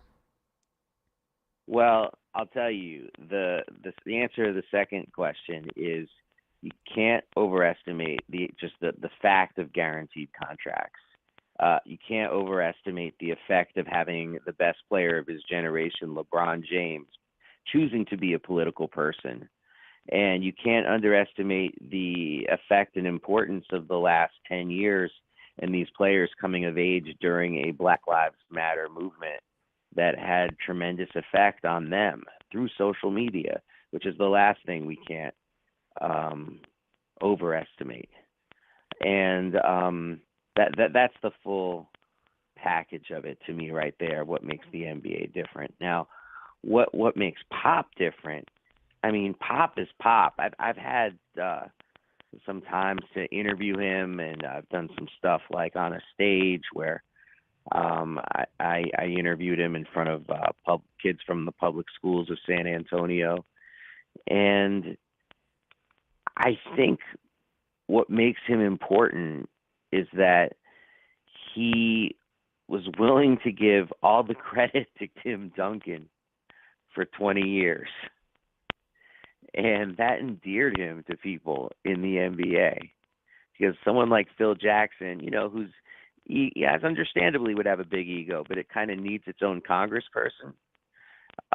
You've got Greg Popovich in contrast to that. And, and him being a political person the way he is, has just opened doors for others to do the same and be more confident. Yeah. Particularly in Texas. It really is just such it's water in the middle of the desert, honestly, hearing Pop talk like that, especially in the sports world. But Dave, couldn't appreciate your time more. People definitely need to check out Behind the Shield. We are going to put a link to your new documentary about the NFL and all of the issues that we talked about and more in the descriptions for the podcast and for the YouTube stream. Thanks so much for your time today, Dave. I hope to have you on again soon.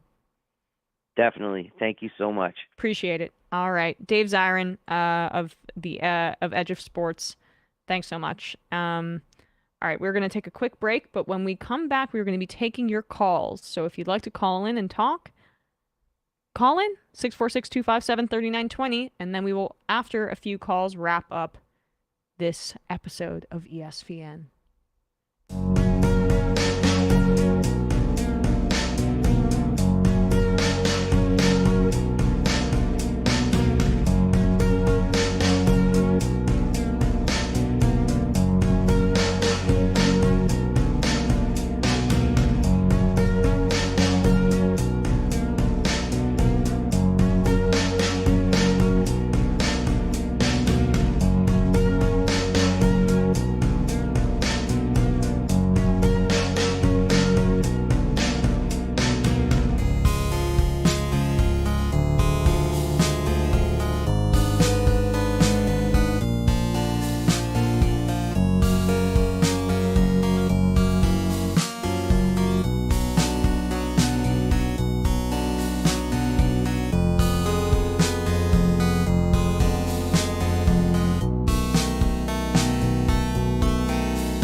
We are back. We are back.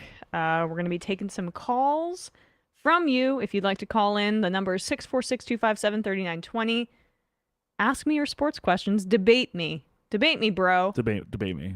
Got Nets are bad. Change my mind. Yeah, change my mind about how the Giants are 4-1. You can't, because it's the reality. All right? That's what you can't change my mind about. Our minds about. Calling, New York football being a New York City thing. calling from a 502 area code. Who's this? Where are you calling from? I'm here for a debate. This is Nick Adams in USA. Oh, Nick Adams in USA. Donald Trump is the manliest man. Nick Adams, is your testosterone all right? Yeah, I love me some Tom Brady, but I just gotta say, you asked for a debate, I'm gonna give you a debate. Because I, being the woke alpha male, watching your show on my mini pad over here, and I just gotta say, we're too woke these days. That Dave Zirin guy, not good. You're right. Not woke. Yeah. Too woke. Very Nick. low on the meat diet. He's a beta male. Not enough meat. Total soy boy. Yeah, that's right.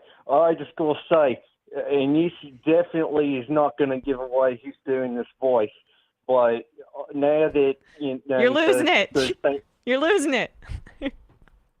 My Cardinals are now out of the postseason. Oh no, you got it back. You got the accent back. All right, the keep Cardinals. going. Sorry. Cardinals, and then the Hoosiers, the Indiana Hoosiers, losing to Jim Harbaugh, even though he's a MAGA patriot who hates abortion. I just got to say, with the Blues season coming up, I am rooting for my alpha male, Jordan Bennington. That's right. You know why? Why? Why are you rooting for Jordan Bennington? Because he's a true. Because he threw a water bottle at a Muslim. That's right. That's right. That's what they get, Nick right? This is Nick Adams. I can't do this stupid voice anymore. Oh, but you were getting. That was pretty impressive. Yeah, that was really good. That was really good. Is this Will from Indiana? It is. Hello, it is. Will. Hello, Bradley. Yeah, I just thought, it's kind of a bad sports weekend for me, but it was better for you all with the Jets and Giants doing well. But it was. Yeah, I mean, I had forget the a Mets game, horrible, too. horrible gambling weekend. But other than that, I'm never betting on the Steelers ever again. Ever. Fair enough. I thought they'd keep it close. I thought Tomlin would get them to respond. It was disgusting. Mike Tomlin, he's too much of a beta He's a male. beta He's gotta go with- Couldn't cover a 14-point spread. Yeah, that's right, brother. That's right. That's why Jim Harbaugh needs to be coaching instead of beating my Hoosiers. So Will, what did you think of the overall? Give us your take on the Cardinals series, the Cardinals Phillies series, and I know the first game was a real backbreaker with Segura in the 9th inning. I'm sorry about the Cardinals. Oh, I'm sorry about the Mets for you all too. Yeah, at least the Mariners. We can all root for the Mariners now. Yeah, now we have a mutual enemy in the Phillies.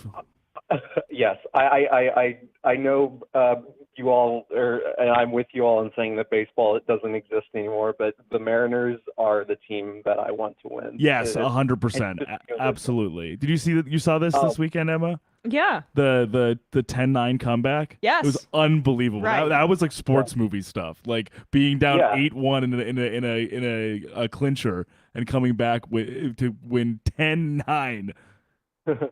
I mean, the Blue Jays. I mean, we talk about New York being a snake-bitten city for sports. Toronto is getting up there besides the Raptors championship. And that the was Jays such and a the Maple Leafs. I mean, Yeah. it's a rough go for them the past few And I don't think the years. Raptors would have won that championship if you were to simulate all of those Oh yeah, in circumstances. terms of who was available, yeah. It was like a Thanos kind of how we can defeat Thanos, one in, not to Tim Pool out here, but it was like one in every 1 in every 7 million chances the Raptors were able to pull that out. Thanos doesn't have one of his Infinity Stones. Oh my God. Anyway, Yeah. I'm sorry about that, Will, but I want you to know that I root for the Blues when they aren't playing it sounds counterintuitive, but I like both the Wild and the Blues, and I really I enjoyed betting on and watching that series between the two of them in the playoffs, and I just I love Pavel Buchnevich, and so they're a fun team, and I just think St. Louis is such a great sports city, and everyone I know that's from that area is so dogmatic about the Blues and the Cardinals, and it used to be the case for the Rams, and so I always root for St. Louis. Well, I appreciate that. I'm gonna be rooting for the Giants and Jets, and when the Rangers aren't playing the Blues either. So the Wild comments is crushing me. I can't stand the Wild. So. I'm sure. I understand. Tough break though with the Michigan game, Will. I mean, Indiana's defense was looking sturdy for a half. I mean, when it was just 13-10, I thought it was going to go their way, but they just could not get a single thing going on offense. And McCarthy just kind of came out after they were really stifling them. I still feel okay. I mean that's a good Michigan team. I still think the Hoosiers have some fight left in them. Well, not for me after the Nebraska game. After that was Scott pretty. Frost got fired. Yeah. Really, I don't want to take up too much more of your time, so I'll comment on that really quickly and then get back to your the Cardinals Phillies question. But they fired their offensive line coach after the Michigan game because they can't protect Bazelak at all. No. So that's stuck, but it does not. It isn't even close to the pain I felt about the Cardinals. Yeah, I understand. Gene Segura hitting that weak ground ball that got under Tommy Edmonds' glove, and with Ryan Helsley being one of the best relievers in the league. We can talk about Clase. Obviously, I'm excited to watch him against the Yankees Cleveland, now. Edwin Diaz has had a kind of a resurgent year, but Helsley was the guy, and to have him implode like that, and then just not scoring any runs outside of Juan Yepes, who's a rookie for the team, hitting a 2-run homer in Game 1, that could have been the turning point, and instead you don't score any runs outside of that. And that's the thing. That has been what's bitten the Cardinals since 2019. They're 1-10 in their last, or 1-9 in their last 10 playoff games. Oh, and I didn't even realize it's been that. the offense. Yeah, it's been the offense that has been put to shame by the rest of the league. But anyway, that's all I have to say. Look. This show is great. I'm glad we're finally getting some left voices in the sports world. Really appreciated the interview with Dave, and I have the movie up here. Probably gonna watch it later tonight, along with Monday Night Football. So let's go. Yeah, it's cool. Let us know what you think. Yeah. See, because they cancel each other out, you can feel less icky about Monday Night Football when you're watching Zirin's documentary. Yes, of course. All right. All right, Will. Thanks so much for the laughs. Will, you beta male. Yeah, you tosser. You gotta stop with the way. Oh, I hung up on him by accident. We had to hang up on Nick Adams. Sorry. Nick. You're done. You're done. Yeah, you're canceled. We're on the authoritarian left, so we're I am not a gay man, but I love you. We have to put that in sound. Oh, yeah, for sure. Officially, yeah. please. Matt almost broke my ribs, making me laugh so hard with that surprise clip on the show the other day. Calling from a 770 area code. Who's this? Where are you calling from? Hi Emma. Hi Bradley. It's David in Atlanta. Hope y'all are doing all right. Hello, David. Well, I know y'all are doing all right. Y'all are 4-1 and 3-2. We're doing okay, but you sound dejected. I'm dejected. I'm apoplectic. I'm beside myself. I don't know. Well, but I'm also kind of comfortably numb. Well, I do like that version of that song that they play in whatever, The Departed. Keep going. I've had a beer now, so keep going.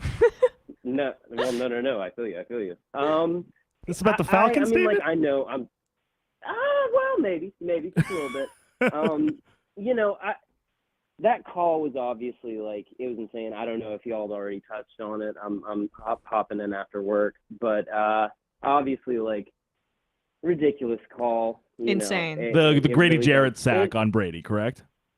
Yes, Yep, yes. yep. That roughing the passer. It's so, and I'm not the type to be like conspiratorial or anything like that, but not even saying anything orchestrated. It just does. It's so hard to envision that call being made with almost any other quarterback in the league. No question. That's a sack to anybody else, basically. He got in the ref's Yeah, face yeah. and was basically demanding it, and he also kicked Jarrett at the end of Yep. the play. Brady. But I will say, and David, I'm glad you called about this because I was wondering too, and I was curious about your take on this as well.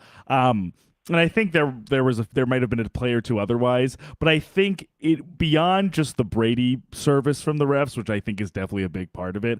I think they're also probably like really terrified of anything like resembling a Tua situation. So I think they've just been super quick on the trigger for like a roughing the passer penalty like that, even though for all intents and purposes, the post-game pool report from the refs said that Jarrett unnecessarily like pushed Brady or like brought him to the ground, and it's like, what else can you call a tackle then? Yeah. What else can you call a sack? He was also right. He was rotating himself because he was coming from around the edge at a crazy angle, especially for a guy his size. Like he already had that kind of that centripetal force going. It wasn't an intentional. You can't move stop. To try to get him to. He was already on the ground himself. Yeah. I'd be interested to see if you all agree. Like, I definitely do feel like, even just aside from the Brady service, I agree absolutely. It's, it's PR in the aftermath of Tua. And as much as there needs to be an emphasis on keeping the game safe and things on the front end, I feel like this stuff also it detracts from the back end where, to a certain extent, in my eyes, we need to acknowledge it's a violent sport. These things are going to happen. We need to mitigate them, whether that's new technology, safer practices. But there's also got to be an acknowledgement. There's going to be head trauma. There are going to be difficulties for a lot of players after their careers. The league needs to step in for them. Like, that's got to be healthcare until they die, and not retroactively. I mean, this is what I was. I think I said this about something. I'm trying to remember if this was about kind of a similar situation with like roughing the passer or like head to head or whatever. But like this is essentially a makeup call. Like this is like, oh right, sorry, like we were supposed to kind of be monitoring this stuff already. We're super zeroed in on it and really paying attention to it. But now Grady Jarrett does like a regular football move for a pass rusher, and now we have to give the Falcons a 15-yard penalty at the end of a game. Yeah, and it's not going to do anything for the well-being of Brady, especially, but for any player. No, like trying this covering it doesn't actually address the problem. It just addresses the PR issue. So I just feel like it's got to be something where the league says, we know this happens. We know there are going to be difficulties in players' careers. We're going to educate them. We're going to prepare them. We're going to take care of them. Well, that's the only. Let me just quickly add to that point. Yeah. That's the only realistic solution. And I will say too, what bothers me most about these kinds of calls is the complete discrepancy in how a quarterback is treated by the refs versus the rest of the team. And it plays into what we've spoken about with Dave Zirin, which is that the quarterback, often a white guy, is the humanity that the NFL chooses to portray. And they don't really seem to... They're not quick on the trigger when it comes to roughing calls against other players or tackles that go a little bit low or that might bend the rules to a degree. So a lot of this is quarterback bias, and you don't see quarterback bias more pronounced than in the treatment of Tom Brady from the refs, which has been well documented over the past 2 decades that he's been in the league.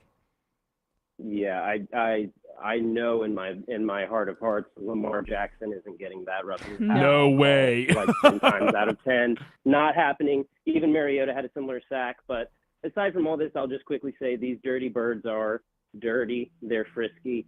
Even games like these, I hate moral victories, but they showed that they've got fight in a way that I think a lot of past teams didn't. I think the culture is changing. They look better than I thought they would this year. 100%. The offense is so much more dynamic than Yeah. I expected.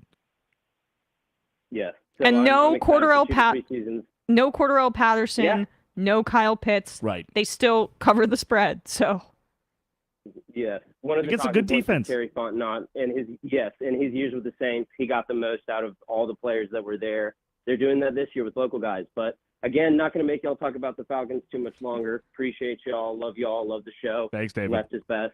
Y'all be awesome. good. Thanks so much. I appreciate it, David. Thanks for calling in. No, but I mean, as much like I was saying earlier in the year, don't love to give Arthur Smith a whole lot of credit because he's the scion of the FedEx fortune, and he just kind of seems like a red ass as a coach. But honestly, what we saw at Tennessee, I think, is legit. He's a really, really creative offensive mind, and with the combo of like Drake London, Kyle Pitts, Cordarrelle Patterson, with a better quarterback potentially next year than Mariota, I think they could be a pretty exciting offense. Agreed.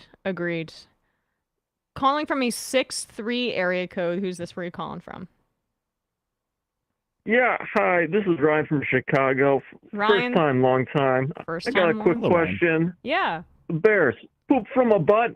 Thanks, I'll take my answer off the air. Wait, what was poop from a butt? Yeah. Look, they looked better last game. Did he already hang up? Yeah, he already. Go. I mean, poop from a butt? That's my question. All right, listen. Brevity is the soul of wit, ladies and gentlemen. Yes.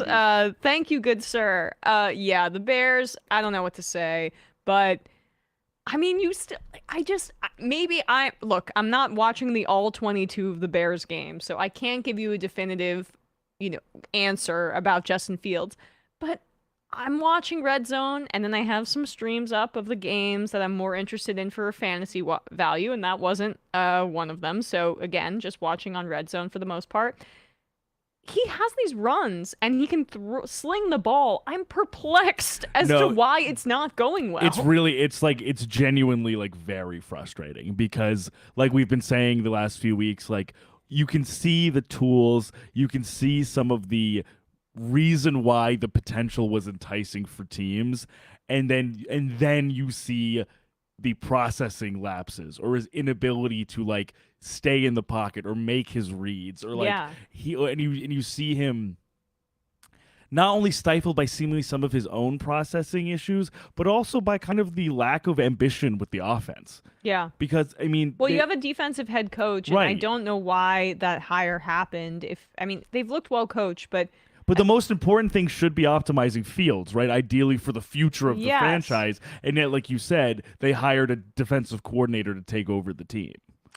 I don't understand. I'll go out there and say it. Unless you're an exceptional defensive head coach for the first time, like the only person I would consider hiring right now is DeMeco Ryans if I were an NFL front office. No, Finn, that's fair. For sure, fair enough. I'm always going with an offensive guy if you have a young quarterback in particular, because then you are able to mold that player as a extension of the offense. And this is the way that the league has gone, right? It is an offensive league. They have created a rule system that favors the quarterback, that favors large passing yardage. I mean, I'm still a proponent of, and maybe we'll get into this on another episode, we need to change to curb some of this because it's a little over the top. Like, pass interference from the spot of the foul is not a good way to, I think, officiate a professional offense that's now reliant on explosive plays.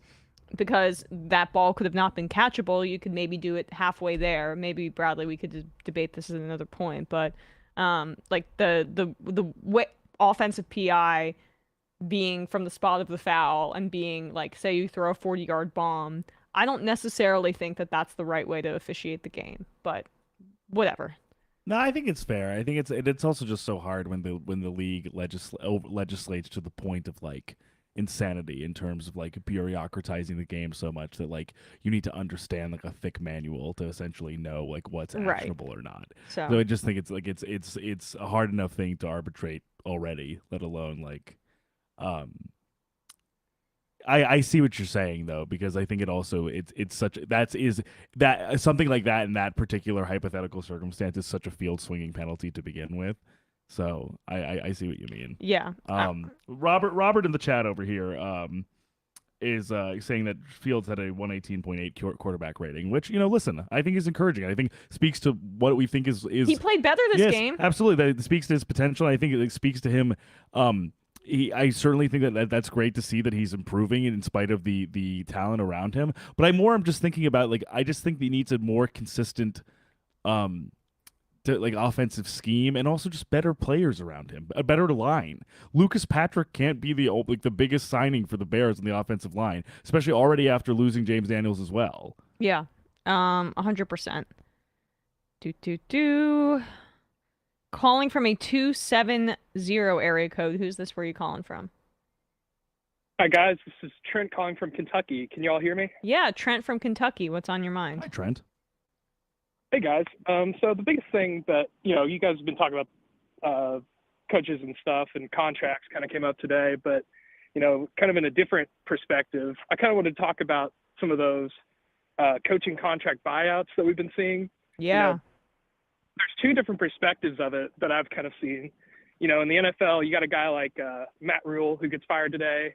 He gets I believe it was a $40 million buyout. Mm-hmm.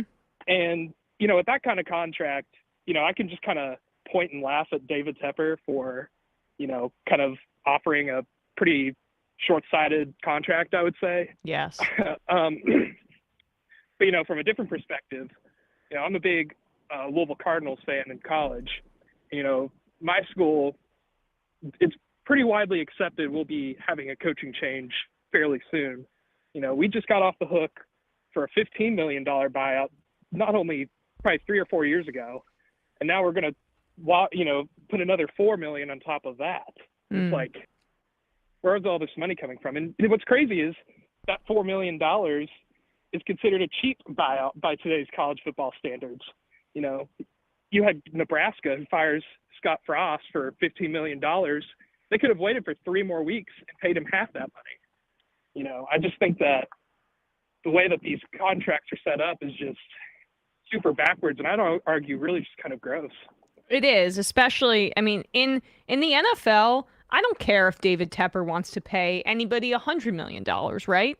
Like, he's an idiot. He's been over-aggressive and has no idea, seemingly, what the league, how the league is constructed, and it's the way that he's been just going after any quarterback that comes his way is indicative of that. But in college, the issue is that the fact that these coaches are getting paid such inordinate amounts of money is used to undercut paying players. And that's what bothers me more than anything. You know what I mean? So it is gross, and you get a peek behind the curtain about how these coaches get paid, and you're like, oh my God. I as I said earlier, I wonder how much Bill Belichick gets paid, and the fact that we're still saying that the salary cap should be what it is, and if there even should be a salary cap, or we could have some more luxury tax system so players can get paid more. That's all up for discussion. I'm more in favor, at the very least, of just raising the cap as is for players to have a lot more of a higher proportion of the funds that are created by the NFL. But I think it's more exacerbated in college, as you say. Yeah, even if, we just have a complete change of leadership at the college level, which will never happen, you can make all the changes you want, and I would say it'd still take, a decade probably to really fully get some of the bad apples out and try to make the system more equitable. Yeah. Well, we'll see what the NCAA does, which is, a separate, or actually I should say, we'll see what the college football playoff does, which is a separate entity from the NCAA. And it seems like they're going in this direction where they're going to create a super league. And then you're completely in where the Big Ten gets together and the SEC gets together. And then we're in wild, wild West territory. And there's going to be a ton of money flying around.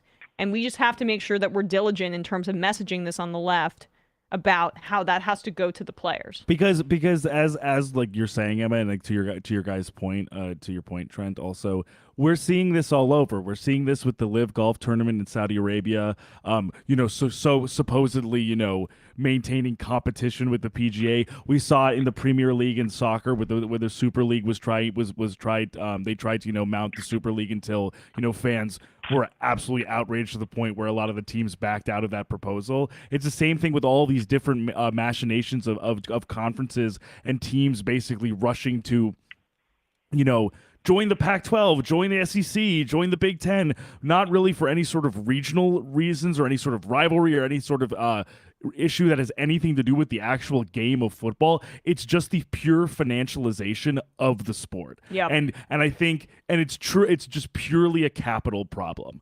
So I think, like you said, Emma, it's very important, I think, for us as sports fans to understand as many of these player issues as labor issues. It's also just seeing how many conference chairs and teams at the top and chancellors are basically just looking at the biggest bag of cash and being like, oh, the TV revenue money, that's what we're going towards, as opposed to anything that actually resembles any sort of sensible infrastructure for players.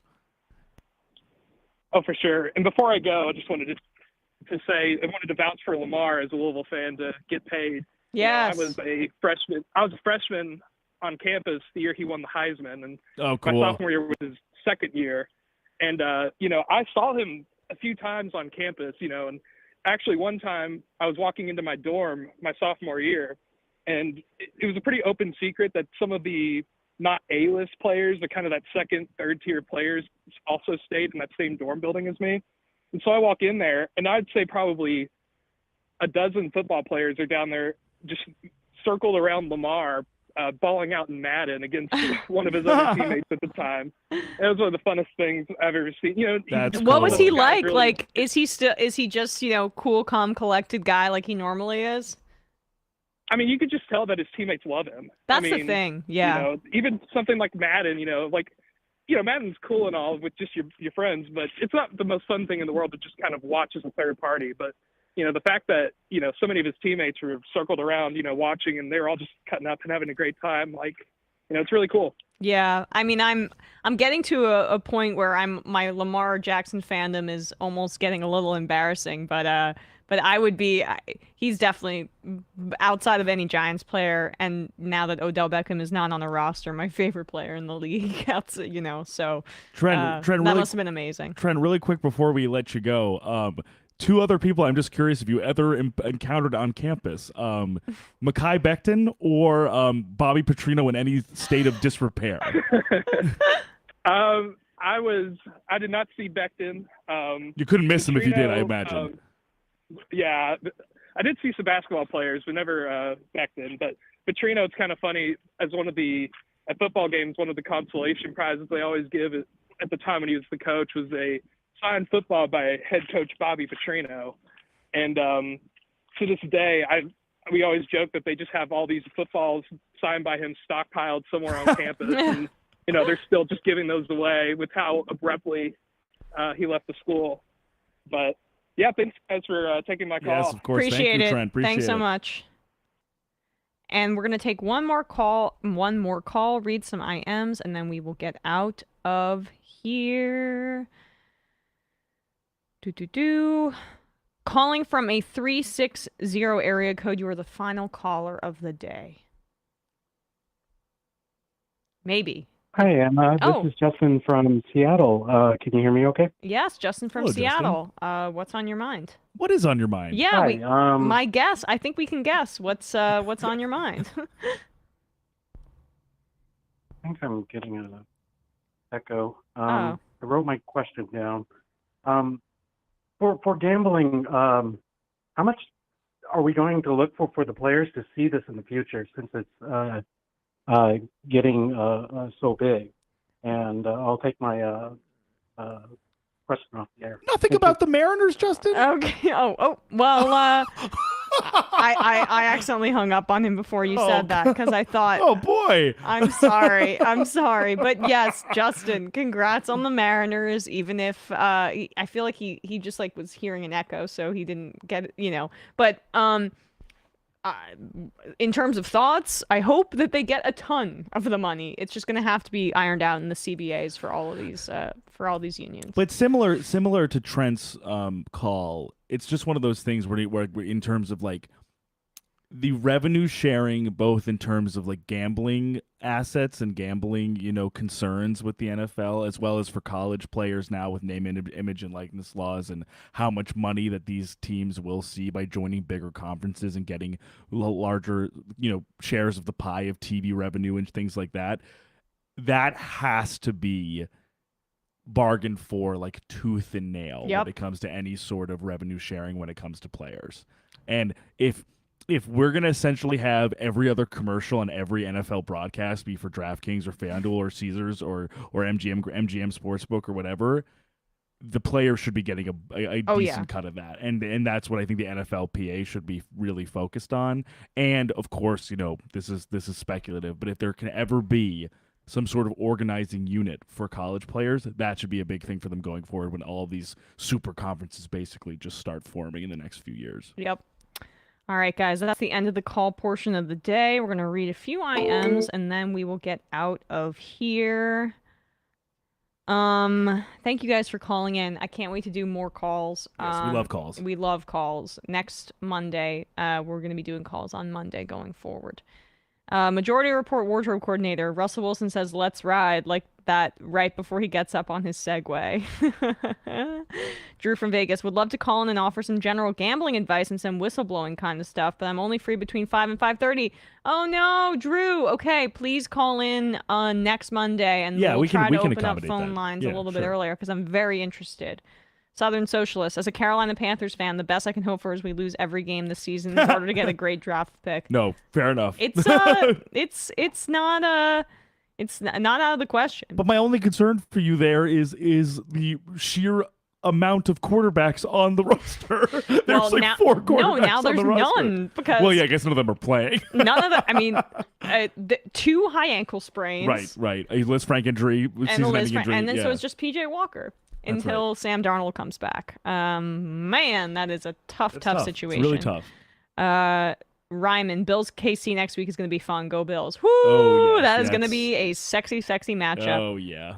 I think of it the same way. I mean, are you kidding me? Like, that is the preview for hopefully the AFC Championship game. And probably, if I'm being honest, like, maybe the best NFL game I've ever seen in my life. Yeah, was that semifinal from last year. Yes. So yeah, that's appointment viewing for sure. Oh my God, yeah, I'm definitely ensuring that I'm going to see that. Justin, making homemade chicken noodle soup to those souls needing a pick-me-up after the Sunday games. Yes. Ugh. Why the fuck did I think that the Steelers would cover? It was a big line. And you know what? Lesson to me that when Vegas puts a line like that, they're throwing chum in the water. They're trying to get some people to it's like the Tom Hardy thing. That's bait. Yeah, I'm an idiot, and I honestly, the thing about it is that I had a lot of success betting on the Steelers in the past when they were not taken seriously, and that's just because I have faith in Mike Tomlin. But the team's bad, and that offensive line might be the worst in the league. It might be the worst in the league, and also, I think this team simply goes as far as they are willing to keep Matt Canada employed. Yeah. Oh, that like the T.J. Watt injury is bad, but that defense is still competitive with Minka Fitzpatrick in the center. They just have Cam Hayward still makes good absolutely. Plays Cam at his Hayward, age, even at his age, is still one of the better players on the defensive side. It's really just the complete lack of ambition for a rookie quarterback, and for Trubisky before him, for Matt Canada, honestly. Majority Report wardrobe coordinator. It's very cool to see a real fan enjoy their team's success after a long drought. Congratulations, Emma. Thank you.